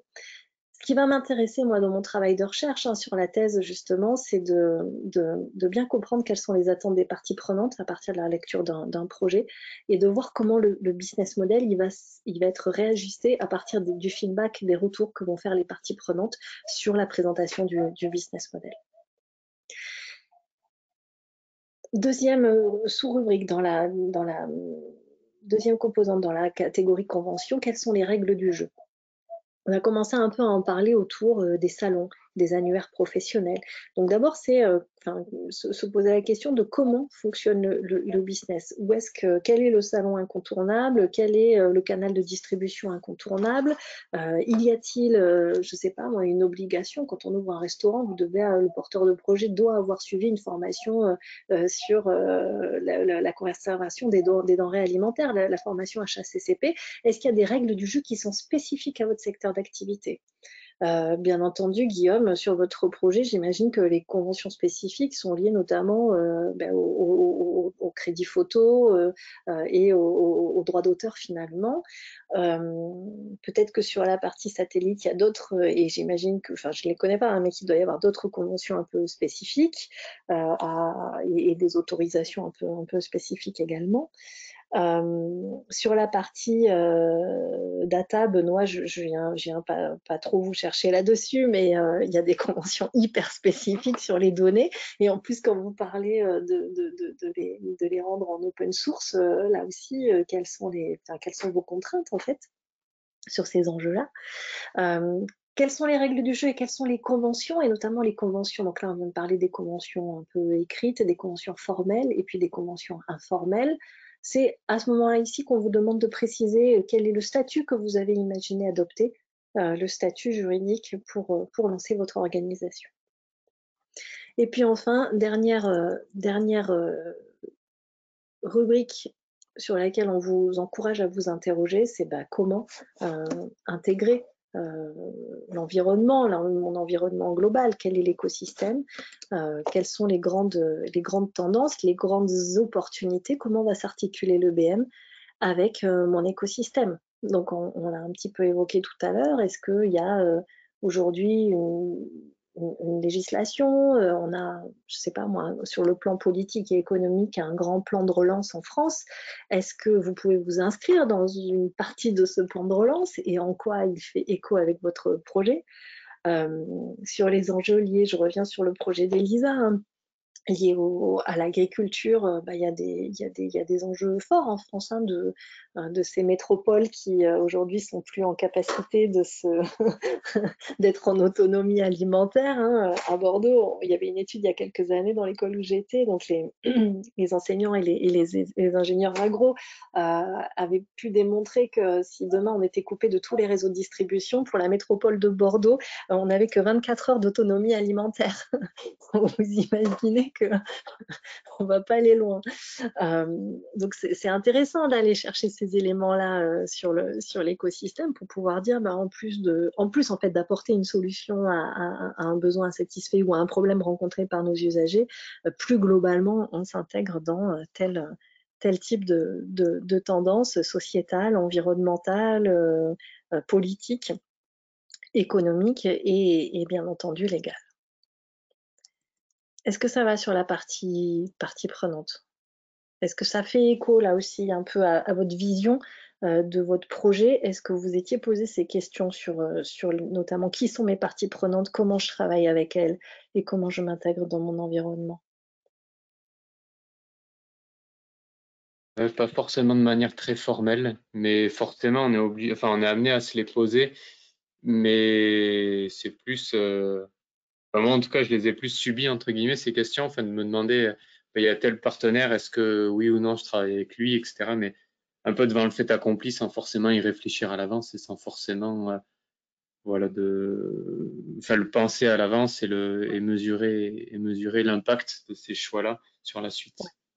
Ouais. Mais voilà, plus en le subissant, on va dire, qu'en étant proactif à se poser ces questions. Ok.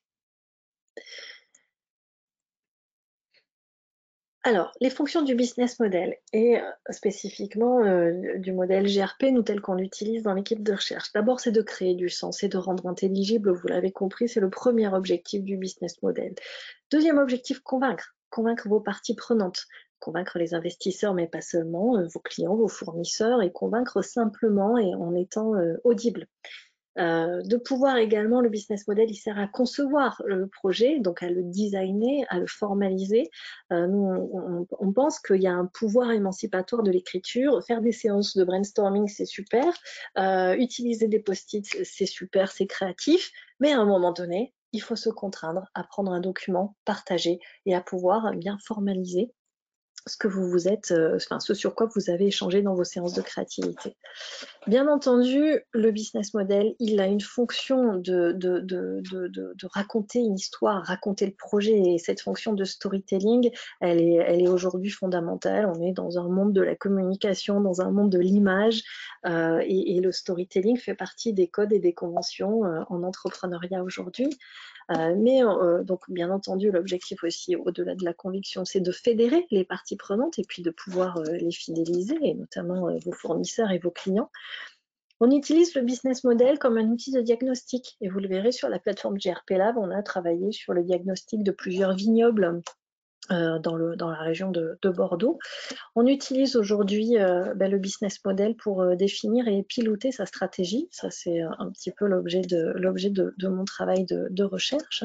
On fait écho sur cette partie pilotage de la stratégie sur l'usage du BM en matière de redesign, de prévision, de revitalisation, pour pouvoir redessiner une stratégie d'entreprise.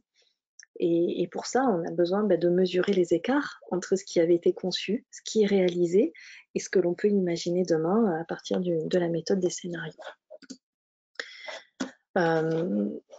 Le BM veut bien entendu accompagner l'innovation, et comment il accompagne l'innovation? En allant chercher parmi les différentes composantes ou parmi les différentes parties prenantes la ressource qui va nous permettre d'aller déclencher l'innovation. Alors, Elisa, autour des composantes, spécifiquement pour vous, mais je pense que, puisque Benoît est peut-être plus acculturé à ces outils et Guillaume peut-être un peu moins, vous avez derrière chaque rubrique des outils à utiliser. Exemple, sur la motivation à entreprendre, des tests de personnalité, sur comment dans l'équipe projet on se met d'accord sur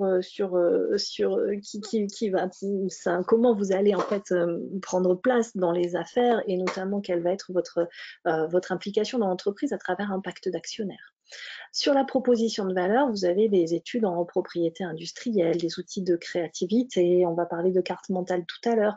Bien entendu, vous avez des études de marché qui vont vous aider à préciser en fait les attentes, les besoins de vos clients, mais on fait beaucoup travailler, nous les étudiants, avec des études qualitatives et études quantitatives, et bien sûr l'analyse macroéconomique, études de la concurrence. Donc, vous voyez que tout ça sont des outils en fait qu'on n'a pas inventés, hein, dont on vient juste se resservir en les intégrant dans les différentes composantes.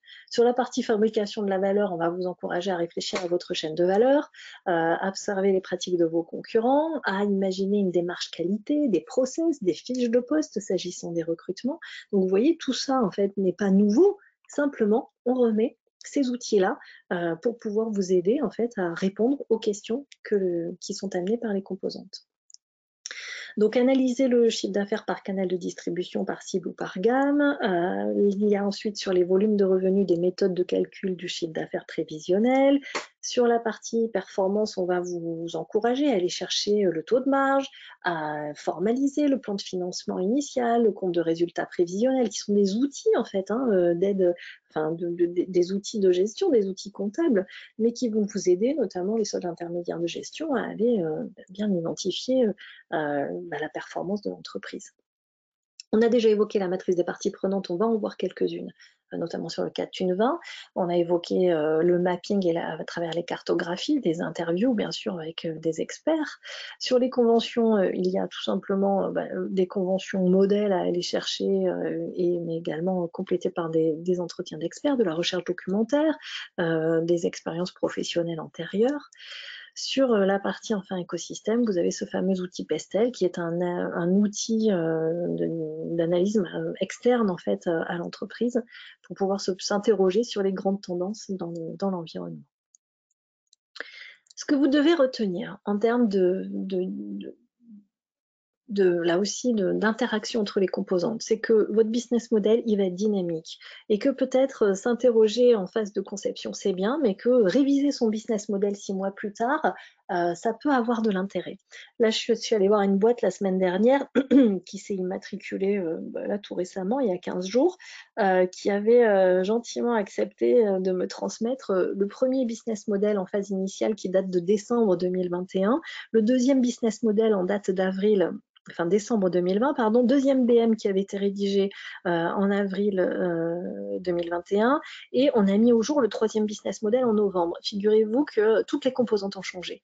Le nom du projet a changé, l'équipe projet a évolué, la techno a évolué, les clients ont également évolué, les parties prenantes ont bien sûr évolué. Et vous voyez qu'en l'espace de moins de 12 mois, sur cette start-up là, qui était en phase de conception et immatriculation, toutes les composantes ont bougé et 3 business models différents se sont succédés sur les même pas les 12, sur les 10 derniers mois.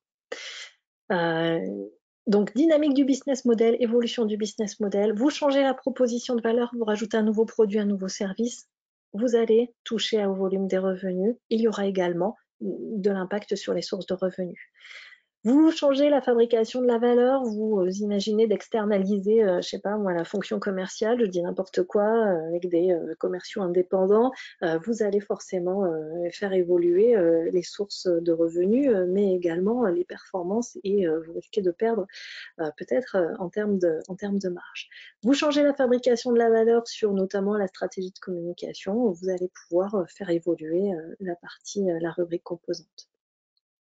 Le porteur de projet, l'équipe projet s'entoure d'un investisseur privé. On fait là également évoluer les parties prenantes. Donc vous voyez qu'il y a en permanence en fait des échanges et des interactions entre les différentes composantes de ce business model.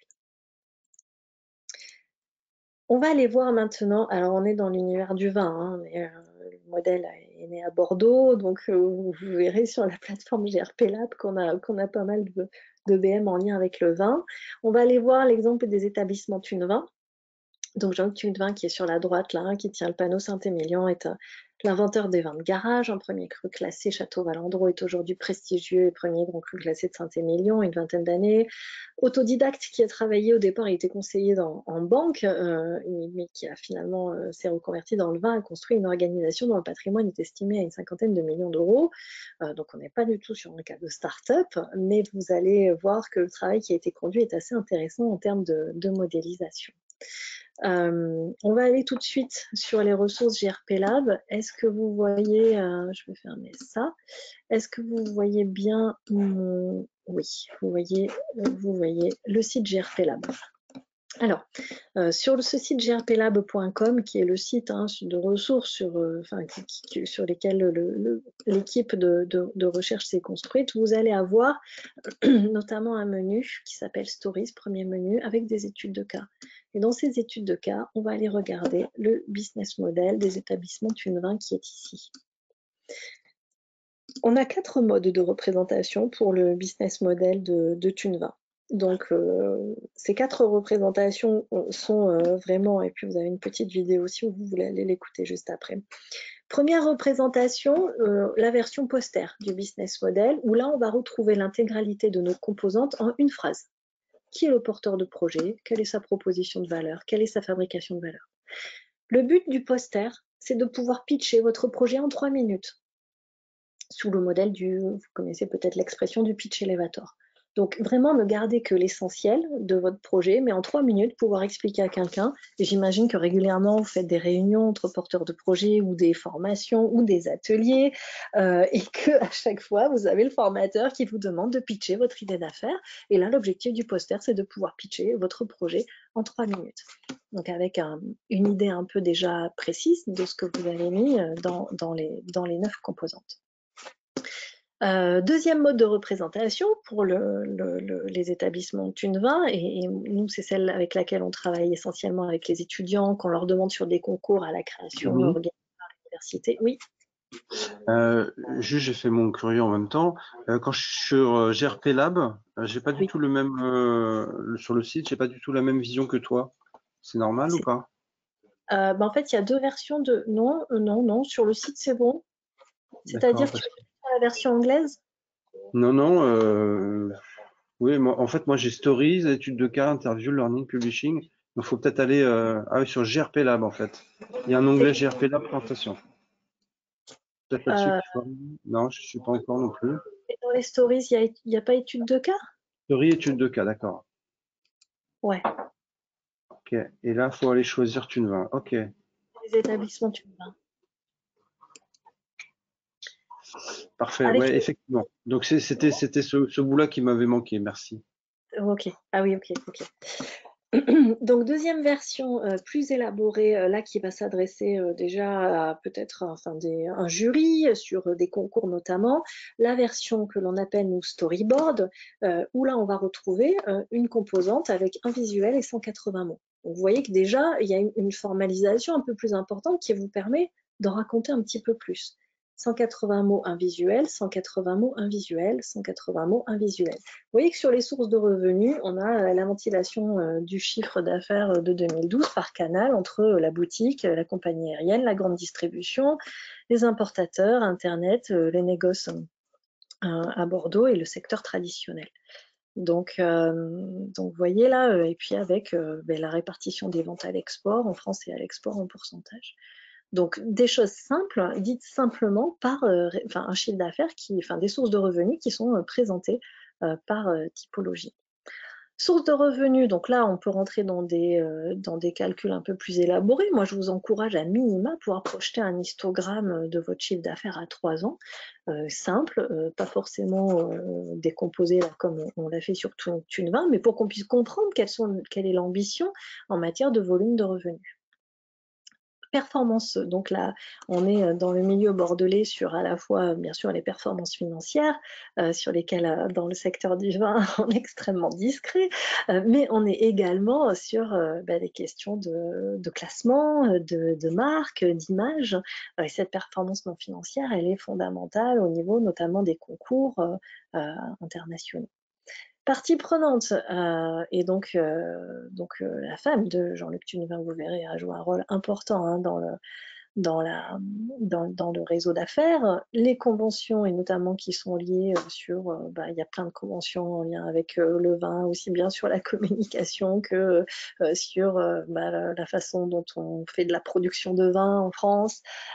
Donc il y a énormément de conventions qui régissent le business, et puis après l'écosystème est multidimensionnel. Et là aussi dépend de plein de données, des conditions climatiques, de la demande mondiale des crus. On est là aussi sur un secteur hein, de la viticulture qui a été sinistré par plein de facteurs. Il y a eu bien sûr le Brexit, ensuite il y a eu la crise sanitaire, il y a eu la taxe Trump qui était une taxe importante sur les vins qui partait en direction des États-Unis. Il y a eu une succession là en l'espace de 18 mois de contraintes macroéconomiques sur le secteur de la viticulture qui a été terrible. Pour les petits en tout cas, pour les gros aussi, mais qui s'en sortent malgré tout parce qu'il y a de la trésor historique et puis parce qu'il y a des capacités là aussi de stockage et des millésimes à vendre. Mais tout un effet boule de neige là sur 18 mois qui ont été très très compliqués pour les viticulteurs. Autre format, et là vous vous adressez à un investisseur privé qui va vous dire ok, moi j'ai besoin de voir ton BM et de bien comprendre ce que tu fais. On est sur un format script avec là pour le coup donc une synthèse, un executive summary, et puis 1 à 2 pages pour chacune des composantes.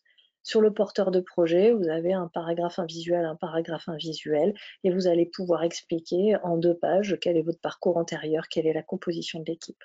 Proposition de la valeur, pareil, 2 pages pour chacune des composantes. Donc vous allez pouvoir récupérer ces business models pour pouvoir regarder un petit peu comment la version script a été enrichie par rapport à ce qui est proposé dans le poster. Et puis, dernier travail qui a été fait sur le BM, et moi je vous encourage à démarrer par ça, c'est la carte mentale. Alors, je ne sais pas si vous avez déjà fait des cartes mentales, que vous avez des logiciels. Moi, je vous encourage à faire du mind mapping assez simple en utilisant les composantes. Donc, vous repartez sur le G, vous faites 3 branches, qui est le porteur, proposition, fabrication, et puis vous allez tirer des branches au fur et à mesure de votre réflexion. Sur le R, même chose, les sources, les volumes, la performance, et sur le partage, vous allez retrouver, là, pareil, les parties prenantes, des conventions et un écosystème. Donc, vous voyez 4 modes de représentation différents du BM que vous allez pouvoir amener et pitcher en fonction du contexte et en fonction de la partie prenante qui va vous écouter. Si c'est le formateur comme moi qui est sur un atelier, le BM en 3 minutes suffira, vous n'avez même pas besoin de lui présenter le poster. Si votre phrase dans chaque composante elle est claire, vous allez être convaincant. Si c'est BPI, le conseiller BPI qui instruit votre dossier pour une bourse, pour une subvention usine du futur, là vous avez intérêt à minima lui sortir le storyboard et à être un peu plus bavard, mais malgré tout, essayez de faire une synthèse en 10 minutes de votre projet pour ne pas vous perdre dans les détails et pouvoir tout balayer de manière synthétique. Est-ce que vous avez des observations sur ces modes de représentation du BM?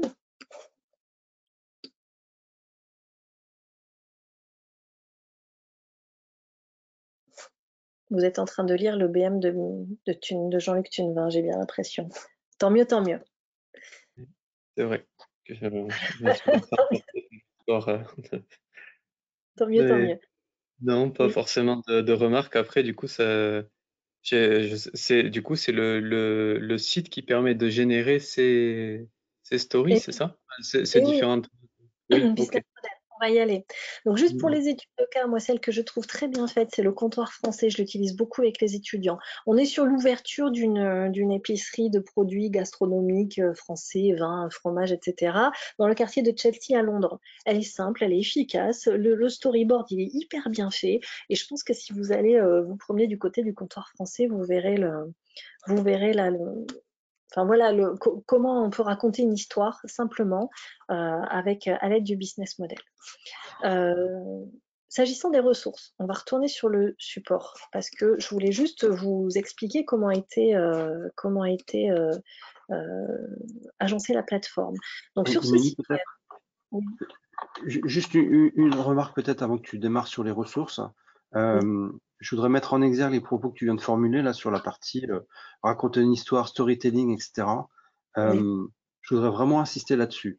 On est, et je pense que c'est le cas dans l'auditoire, sur des populations ingénieurs, voilà, on regarde le business model, il y a des cases et tout, c'est très formaté, on est dans un modèle, voilà.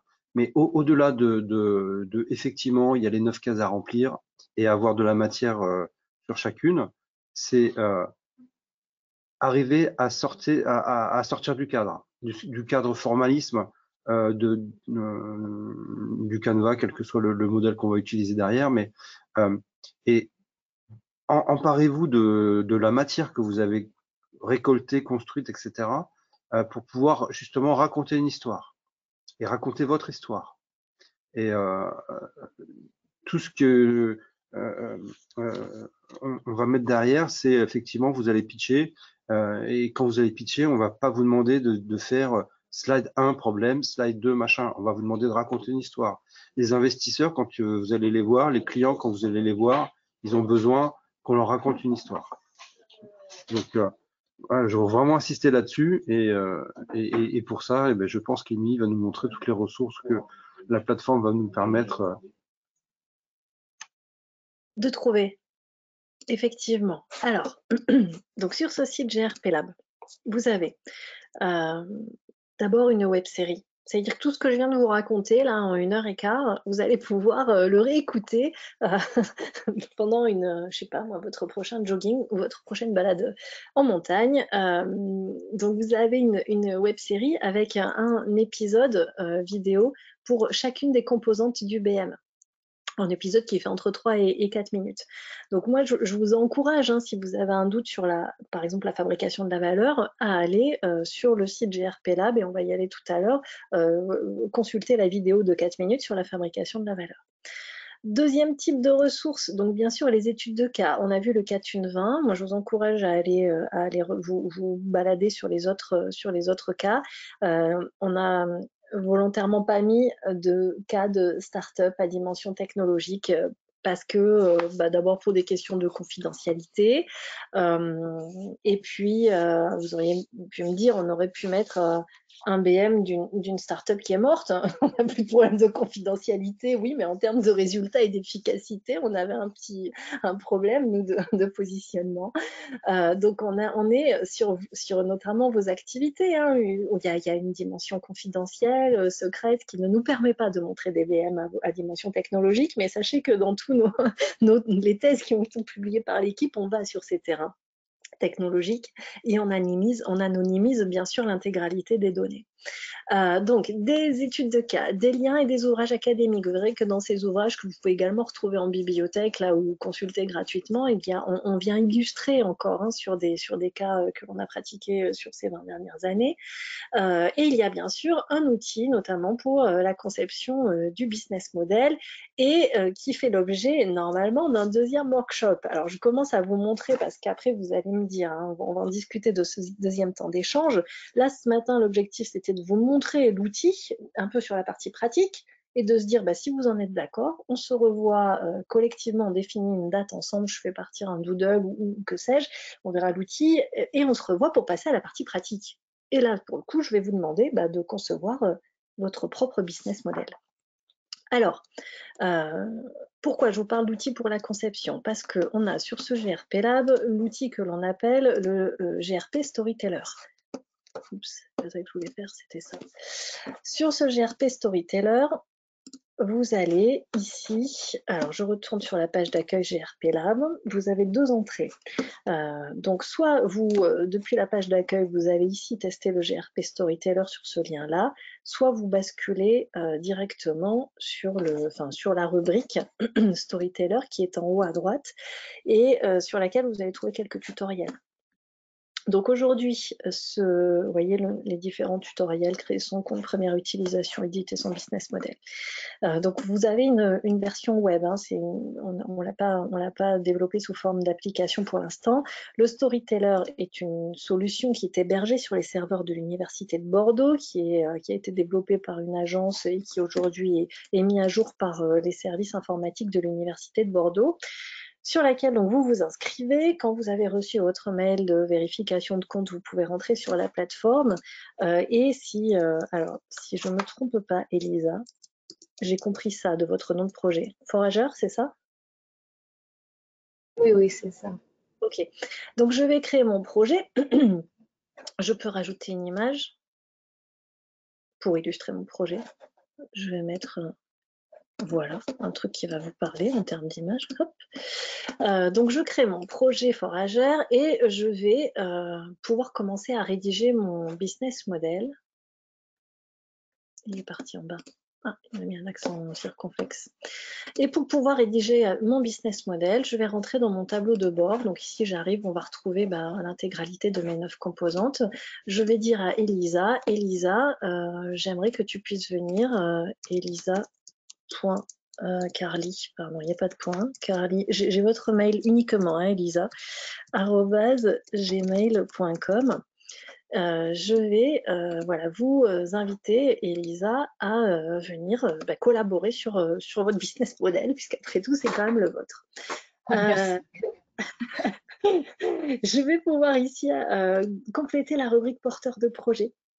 Et vous voyez qu'on on vous limite en mots sur le bloc du haut et pouvoir retrouver mon business model, soit au format poster. Et là, je vais venir compléter donc ma première rubrique. L'équipe est composée de 4 ingénieurs aéros. Je ne sais pas si vous êtes aéro, mais c'est pas très grave, hein, Elisa, c'est pour l'exemple. Donc, je viens saisir mon texte dans mon paragraphe qui est dédié à ma phrase. Si j'ai un doute, je vais venir visionner le porteur ou les porteurs du projet dans le business model GRP. Visionner la vidéo et retrouver les questions auxquelles je dois répondre. Je n'ai pas besoin de sauvegarder, ça sauvegarde automatiquement. Et mon poster va commencer à voir le jour. Même chose pour la proposition de valeur, même chose pour la fabrication. Donc cet outil Storyteller, il est sympa parce qu'on peut travailler en mode synchrone et asynchrone. On peut travailler en mode collaboratif à plusieurs. Vous allez bien sûr pouvoir retrouver votre BM au format storyboard. Et vous allez dans votre format storyboard pouvoir rajouter votre deuxième image. Hop, j'étais hier sur un cours sur l'étude de marché, comme vous pouvez le voir, que je vais pouvoir intégrer dans mon format storyboard et continuer à compléter. Donc vous avez un éditeur qui est simple, mais aujourd'hui qui permet en fait de générer l'intégralité de votre business model dans les trois. Alors là, je vois que Google me traduit. Voilà, dans les trois formats, poster, storyboard ou script que l'on a évoqué tout à l'heure. Pour récupérer mon storyboard, je vais tout simplement générer le PDF de mon projet que je vais pouvoir après transmettre à la partie prenante à laquelle elle se destine. Donc, première piste, hein, c'est l'utilisation du storyteller. Et souvent, et on va en discuter après, il y a la question de l'archivage, etc., qui se pose. Bon, nous, on est tout à fait clair, mais on l'a écrit nulle part. Hein, les storytellers qui sont générés sur notre... les BM qui sont générés sur le Storyteller sont archivés sur les serveurs de l'Université de Bordeaux et personne ne regarde ce qu'il y a à l'intérieur. C'est-à-dire que même nous, dans l'équipe de recherche, on ne s'autorise pas à aller extraire ce qui est rédigé dans le Storyteller, même à des fins de recherche. Qu'est-ce que je vous montre de plus? Donc, vous avez bien sûr les 9 composantes qui vous sont présentées, possibilité de rajouter des annexes et puis bien sûr de retravailler les paramètres de votre projet, d'ouvrir les droits, de changer les images, etc. Donc voilà pour l'outil Storyteller qui a vocation eh bien, à présenter le projet et surtout à le rendre convaincant en faisant preuve notamment sur le poster et le storyboard d'un exercice de synthèse important. On vous contraint en fait à répondre à toutes les questions dans chaque composante, mais en 180 mots. Est-ce que ça vous parle? Est-ce que vous avez reçu mon invitation, Elisa? Pas encore. Ok. Parce qu'on a... ouais, ok, on teste Ah oui, voilà. Oui. Et donc là, vous allez pouvoir, si vous le souhaitez, Elisa, venir en même temps que moi, compléter la proposition de la valeur pendant que je travaille sur les sources de revenus. Et si vous envoyez ce lien à vos 3 autres camarades, ce soir, votre premier BM peut être terminé au format poster. C'est merveilleux. Voilà. Guillaume, ce qui serait intéressant, c'est que vous fassiez la même chose sur votre organisation et que vous puissiez au moins poster, déjà rédiger le premier poster. Et se dire, bon, ok, dans mes composantes telles que je les ai conçues aujourd'hui, je ne garde que ce qui a marché par rapport aux 3 années passées d'activité.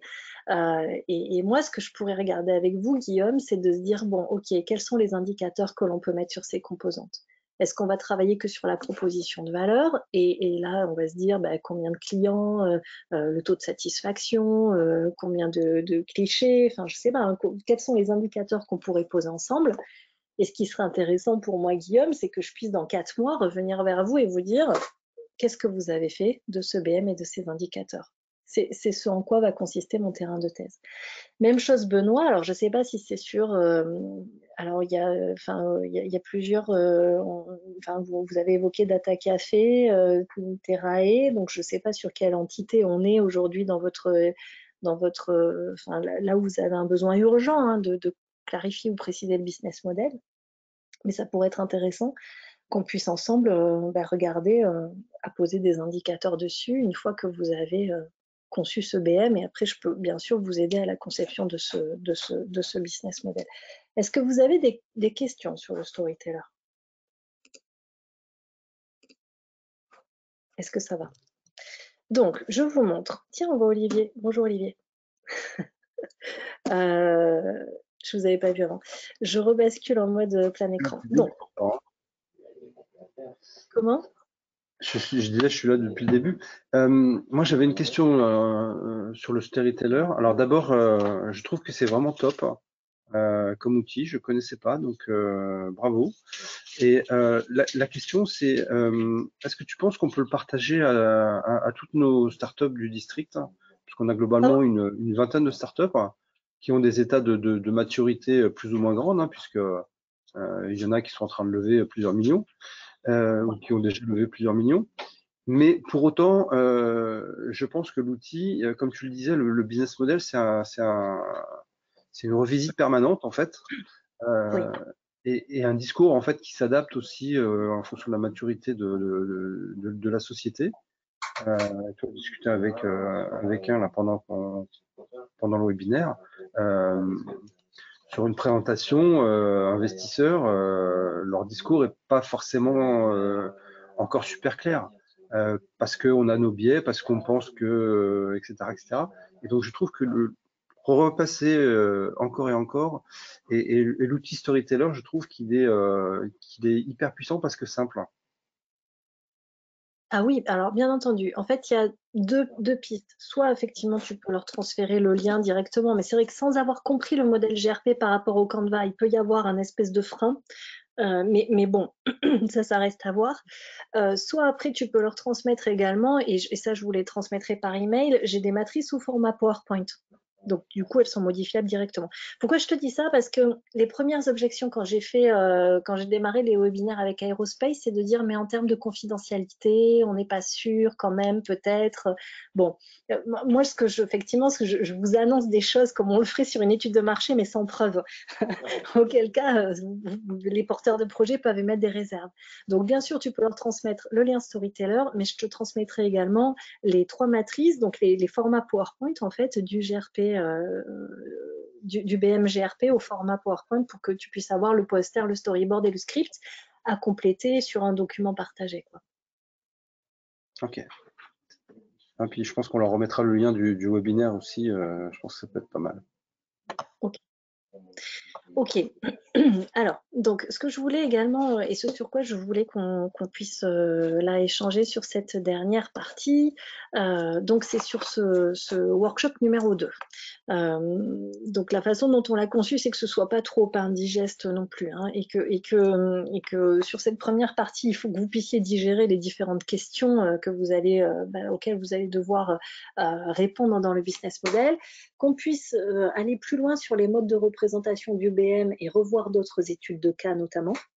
Et dans le workshop numéro 2, j'amène en fait des cas un peu plus techno qu'on n'a pas publié volontairement. Je vous propose de faire un atelier de mise en pratique avec la conception d'un business model GRP au format poster, bien entendu, et puis un peu de faire un partage d'expérience autour de vous. Qu'est-ce que ça vous amène d'utiliser ce format GRP?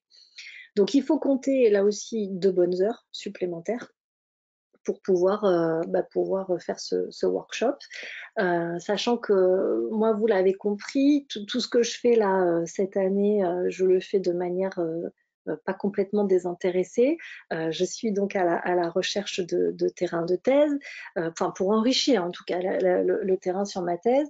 Et moi, ce qui m'intéresserait, c'est peut-être de vous recontacter individuellement pour pouvoir faire un premier entretien d'expert sur la mise au jour en fait de vos business models par rapport à la vision que vous aviez avant de l'outil BM, et ensuite que je puisse, dans un second entretien 6 semaines plus tard, qu'on regarde si on a la même représentation du BM, et dans ce second entretien, commencer à travailler sur les outils de pilotage. Est-ce que d'abord le principe d'abord, première question, est-ce que ce premier webinaire vous a apporté des choses, des éclairages? Est-ce qu'on peut faire un petit tour de table? Moi, ça a ouvert un monde pour moi. C'était vraiment très clair et je crois que maintenant, finalement, je comprends un peu comment commencer à créer un business model. Bon, tant mieux. Elisa, est-ce que vous seriez d'abord susceptible de suivre un deuxième workshop sur la mise en pratique de la BM? Oui, d'accord. Et deuxième question, est-ce que vous accepteriez qu'on travaille peut-être ensemble sur la mise à jour de votre premier BM en individualisé, avec votre équipe? Ça serait un plaisir pour nous. Bon, bien sûr, il faut que vous en parliez avec vos associés, que tout le monde soit bien d'accord. Mais ils sont déjà d'accord, ne vous inquiétez pas. Ok.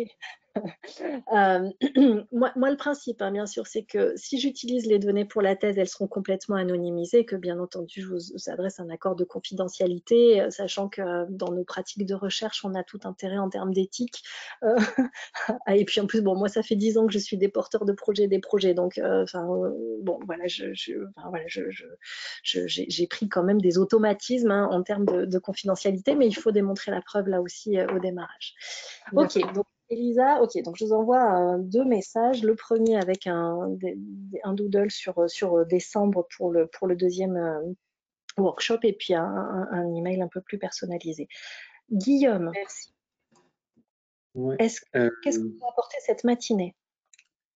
Non, mais c'est intéressant de voir encore une fois une autre manière de formaliser les réflexions et d'avancer justement dans la définition de la stratégie à mettre en place. Après, une des questions que j'ai, c'est l'articulation par rapport à d'autres méthodes qui existent et l'intérêt pour un porteur de projet d'utiliser différentes méthodes, parce que du coup, c'est quand même assez, on va dire, même si ça apparaît simple, ça demande beaucoup de temps pour formaliser, pour chercher les informations, etc. Et du coup, je me demandais la complémentarité, par exemple, entre cet outil et celui qu'on utilise avec Olivier, justement, le Lean Canva, là, c'est une autre manière de répondre à ces questions. Voilà. Du coup, c'est une des questions, mais après, je suis sur le principe intéressé de continuer à jouer le jeu parce que c'est quand même toujours intéressant de partager ces informations-là et d'avoir un retour sur des hypothèses qu'on peut prendre sur. Et oui, et oui. Par rapport aux autres outils, moi je vais vous dire, vous allez. L'objectif déjà, c'est que vous puissiez connaître différents outils pour avoir différentes visions. Et ensuite, bien sûr, vous vous approprierez et vous travaillerez avec l'outil qui vous semble le plus accessible. Là, pour le coup, moi j'ai envie de vous dire, essayez de passer 2 heures aujourd'hui. Vous allez passer 2 heures dans un mois et demi sur votre propre BM-GRP, sur le deuxième workshop, et puis vous verrez ce qu'il en reste sur le prochain pitch en direction d'un investisseur ou d'une partie prenante ou d'un client. Là, l'idée, c'est juste de venir nourrir votre réflexion stratégique sur le plan théorique. Et après, si on travaille ensemble sur la partie recherche qui me concerne, c'est de se dire comment demain on adapte ce BM pour en faire un outil de pilotage. C'est-à-dire que là, au quotidien, l'objectif, c'est de pouvoir se dire sur chacune des composantes, qu'est-ce qui fonctionne par rapport à ce que j'ai conçu, qu'est-ce qui ne fonctionne pas, et surtout qu'on puisse mesurer les écarts. Donc là, la réflexion, elle portera un peu plus sur 6 mois. Donc oui, vous allez y passer du temps, vous, en termes de formalisation, mais peut-être, et en tout cas, c'est ce que j'espère à travers ma recherche, c'est que nos échanges puissent nourrir en fait vos activités en matière de pilotage, en fait, à travers cette vision BM. Et par rapport aux autres outils, alors, j'avais un peu prévu, et juste pour que vous le sachiez, des business models, donc sur un article là, de 2016, vous avez donc Tocher et Abdelkafi qui ont identifié plus de 45 modèles existants depuis l'année 2000. Alors ils sont pixelisés, mais juste pour que vous puissiez voir, et plus de 140 représentations graphiques du business model. Donc celui qu'on connaît le mieux, bien sûr, c'est le business model Canvas. Le plus récent, par exemple, Gassman, qui est à l'université de Saint-Gallen en 2014, a encore plus simplifié le business model en répondant simplement aux questions qui, quoi, comment, quelle est la valeur. Et à travers ce qu'il appelle le business model triangle magique, là, Gassman travaille sur toute la dynamique business model innovation. Celui que vous connaissiez le mieux, bien sûr, c'est le business model Canvas avec ses 7 composantes. Et si je vous montre par exemple le business model Canvas de Nespresso, c'est un des cas qu'on prend le plus souvent en cours avec les étudiants. Là, au format Canvas, vous avez donc les composantes qui sont complétées avec la proposition de valeur, les relations clients, bien sûr les segments de clients. Si on l'applique le BM Nespresso au business model GRP, vous voyez qu'en fait, on a rajouté, nous, la rubrique porteur de projet pour pouvoir raconter l'histoire, la rubrique volume de revenus, la rubrique partie prenante et la rubrique écosystème. Donc on a en fait 4 rubriques supplémentaires pour pouvoir finir d'achever de convaincre votre partie prenante. Et nous, on pense quand même que la présentation du porteur de projet, elle est fondamentale parce que ce qu'on va regarder avant tout, c'est est-ce qu'on vous fait confiance ou est-ce qu'on ne va pas vous faire confiance ou vous n'inspirez pas la confiance. Et ça nous semble important. Donc les points de différenciation. Moi, sur le business model. Je rajoute, Émilie, si tu permets, moi, je fais systématiquement, effectivement, rajouter une slide d'équipe. Alors, c'est un peu la même chose que ton porteur, Oui, mais effectivement, les investisseurs, c'est vraiment, on a déjà échangé, on a eu plusieurs tables rondes avec des investisseurs. À chaque fois, on leur demande sur quoi vous prenez votre décision pour investir ou pas. Et ils sont tous unanimes. Ils nous disent tous, c'est sur le porteur, enfin sur l'équipe. Parce que le projet, effectivement, comme tu l'as dit, il va pivoter. Le marché, il va pivoter, etc.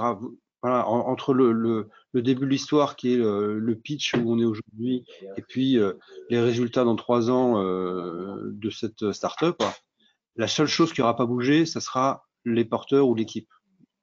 ou l'équipe clé en tout cas. Et donc c'est là-dessus qu'on prend notre décision, parce que tout ce qui est technique, ça s'apprend, ça s'achète, etc.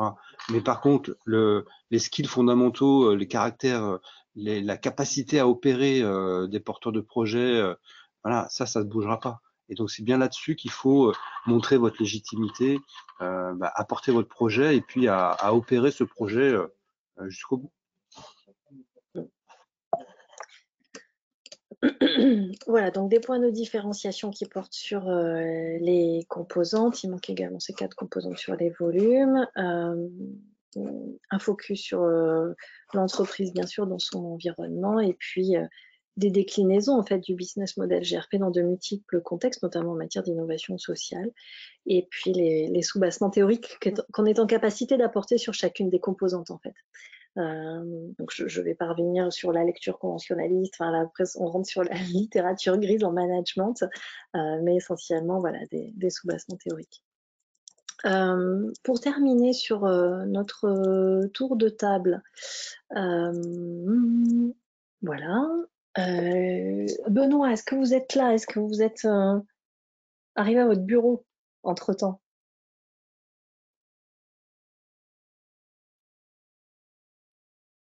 Bon, Benoît, pour l'instant, on ne vous entend pas. Laurent, ok. Radim, combien on est au final? On est 7. Donc, ok. Donc, ce qu'on fait pour la suite, là, c'est que déjà, je vais vous transmettre le support qui vous est présenté, qui vous a été présenté ce matin. Je vous ai envoyé les liens, bien sûr, vers le GRP Lab, GRP Storyteller et vers les études de cas. Je vais également vous joindre les modèles, ce qu'on appelle les templates au format PowerPoint pour pouvoir travailler sur vos business models, soit dans Storyteller, soit de manière complètement autonome et partagée. Et je vous enverrai, donc je ferai ça demain matin ou ce soir si je peux, je vous enverrai également donc de manière plus individualisée, au moins à Elisa et au moins à Guillaume, un email sur lequel je vous propose un échange un peu plus individualisé. Et puis après à tous, là, je vous envoie un email avec probablement un doodle sur lequel je vous propose plusieurs dates pour le deuxième workshop. A priori, je l'imaginais au mois de décembre. Comme ça, on se laisse un peu 6 semaines pour décanter un peu cette première partie théorique, et que vous puissiez voir même commencer à travailler sur vos propres posters. Et sinon, on le fera bien sûr sur la durée de l'échange. Ce serait bien, Laurent, que vous soyez là sur le deuxième workshop. Comme ça, vous pouvez m'aider en termes de co-animation à accompagner Guillaume, Elisa et Benoît sur la formalisation de leur poster, en fait. Vous pourrez vous rendre disponible, Laurent? Laurent ou Olivier? Les deux, Olivier et Laurent, ce serait top. Parce que si Guillaume, Elisa et Benoît suivent le BM, comme ça, suivre le deuxième workshop, je vais pouvoir faire des binômes. Un consultant, un entrepreneur. C'est ça ma vision du binôme. À Calais, oui, moi, ce serait possible. Hein. Ok. Bon, alors peut-être que je vais partir. J'avais une question, Émilie, mais peut-être on peut en discuter après, post-event, mais on peut également, dans le cadre du district, ouvrir les ports de quelques startups pour tout sujet de recherche particulièrement, qui ont des phases de maturité plus ou moins avancées. Donc on en a effectivement qui sont, on vient d'ouvrir la partie Aéro Green Boulevard, donc qui sont plus dans la partie, je dirais, porteur de projet, mais porteur de projet avec déjà une idée formalisée et puis déjà des fonds. C'est-à-dire qu'ils ont déjà levé des fonds, certains, plusieurs millions, donc plutôt dans des phases de R&D. Alors on n'est pas dans le cas de ton pharmacien que tu citais, mais pas loin. On est sur de la techno, puis la combustible, aviation légère décarbonée, etc. On a d'autres startups qui ont plusieurs années d'existence et qui ont une croissance plus ou moins forte en fonction des uns et des autres, et qui sont sur des stades de levée de type série A en cours, par exemple. Je pense à deux notamment là qui sont en cours sur Occitanie Invest, là, qui est le gros événement d'investissement qui se déroulera le 30 novembre à Toulouse et qui sont en phase de discussion avec des leveurs de fonds. Et donc, ça peut être intéressant de les remettre, de leur remettre une petite piqûre sur le sujet parce que forcément, ça va être des questions très, très d'actualité. Ouais. Voilà. Donc, à ta disposition pour éventuellement piocher dans notre stock de start-up en fonction de tes besoins ou de tes attentes. D'accord. Ok. Donc, je vais t'envoyer un mail pour qu'on se rappelle pour ça. D'accord. Vendredi après-midi, tu es joignable, Olivier, ou pas? Alors, j'ai des réunions en début d'après-midi, mais oui. Ok. À partir de quelle heure je peux t'appeler? Plutôt à partir de 16h, je crois. 16h. D'accord. Ok. Ok. Est-ce que Benoît est de nouveau revenu parmi nous? Je pense qu'on a définitivement perdu Benoît et Radim. D'accord, bon, ok. Bon, on va se quitter là, si vous êtes d'accord. La suite, je reviens vers vous par mail sur les supports, le contenu et le deuxième workshop et puis ma partie recherche. Merci pour votre présence et puis votre question, vos interactions. Je vous souhaite une belle journée et je à très bientôt par mail. Merci. Merci à vous également. Merci à vous. À bientôt. bientôt. Au revoir. Au revoir. Au revoir. Au revoir.